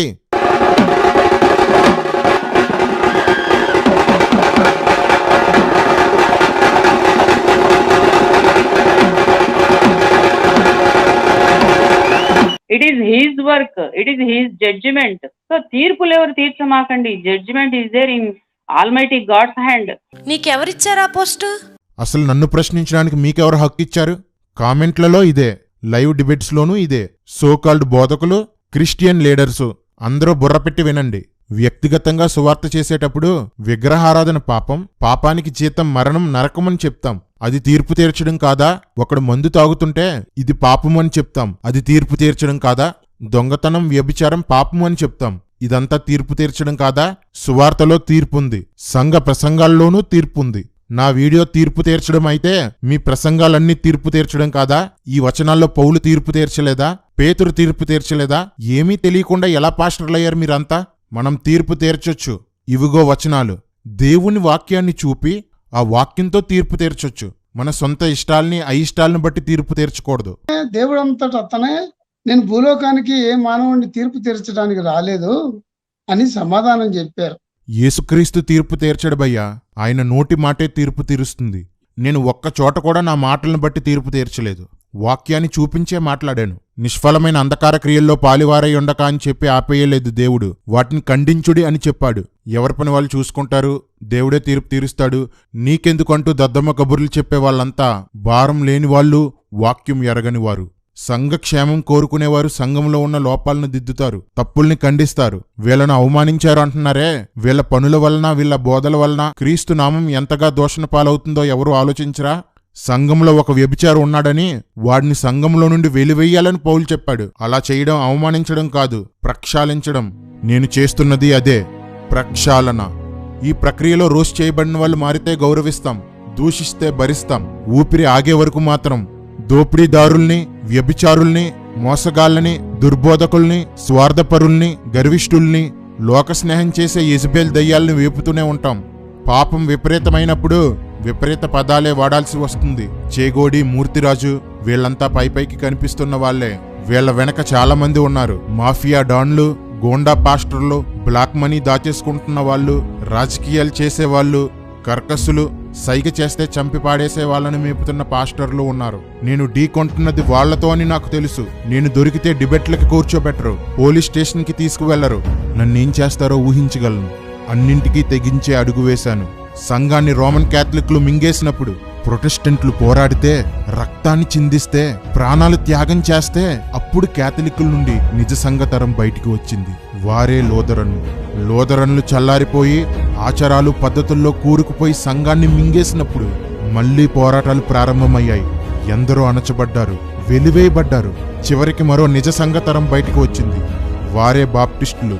అలా మరొకటి, అలా ఇంకొకటి. స్వార్థపరుల కబంధ హస్తాల్లో నుండి సంఘం విడుదలవ్వాల్సిన ప్రతిసారి వందల మంది, వేల మంది శ్రమపడ్డారు, త్యాగాలు చేశారు, హతసాక్షులయ్యారు. మళ్లీ అలాంటి పరిస్థితే ఏర్పడింది. పేరు కోసం ప్రోకలాడుతూ సంఘాన్ని చిన్నాభిన్నం చేస్తున్నవారు, విశ్వాసుల్ని గుప్పెట్లో పెట్టుకున్నవారు, కోట్లు వెనకేసుకున్నవారు, లోకస్తులు మించి పాపాలు చేస్తున్నవారు, రకరకాల సిద్ధాంతాలతో సంఘాన్ని గజిబిజి చేస్తున్నవారు సంఘాన్ని ఆక్రమించారు. అందుకే పోరాటం ప్రారంభమైంది. ప్రతి దుష్ట సంఘంలో నుండి ఒక పోరాట యోధుడు పైకి లేస్తాడు. ప్రతి స్వార్థ సేవకుని సంఘంలో నుండి ఓ ప్రొటెస్టెంట్ లేస్తాడు. పోరాడతాం, మమ్మల్ని చంపగలరు గాని మార్పును ఆపలేరు. మళ్లీ ఆదిమ సంఘ రూపులోనికి అంత్యకాల సంఘాన్ని తీసుకురావడానికి, నా ప్రాణాన్ని పోగొట్టుకోవడానికైనా నేను సిద్ధం. మీలో ఎంతమంది సిద్ధంగా ఉన్నారు? నిజ సేవకులు, సేవకురాళ్ళు తల ఎత్తుకుని ధైర్యంగా పరిచర్య చేసుకునే స్థితిని తిరిగి తెస్తాం. దొంగలు, దుర్మార్గులైన సేవకులు భయంతో నోరు మూసుకునే పరిస్థితిని తీసుకువస్తాం. అప్పటి వరకు పోరాటం ఆగదు, రోస్టింగ్ తప్పదు. అన్నా, ఈ కరుణాకర్ వాళ్ళు బాగా రెచ్చిపోతున్నారు. వీళ్ళ సంగతి ఏంటన్నా? వీళ్ళ టోకెన్ నెంబరు 6 రా. సూపర్ అన్నా. కరుణాకర్ని మాత్రం గట్టిగా వేపాలన్నా. కరుణాకర్, లలిత్ కుమార్, రాధా మనోహర్ దాస్ ఇలాంటి వారెవరినీ వేపకుండానే మతోన్మాదుల నోరు మూయిస్తాను. తల ఎత్తుకోకుండా చేస్తాను. అవునా? అదెలా? సర్లే, మరి ముస్లింల టోకెన్ నెంబర్ ఎంతన్నా? అప్పటి వరకు మన కథానాయకీ నాయకులు మనల్ని ఉంచాలి కదరా. ఉంచితే మాత్రం ఖురాన్కి అడ్రస్ మారిపోతుంది.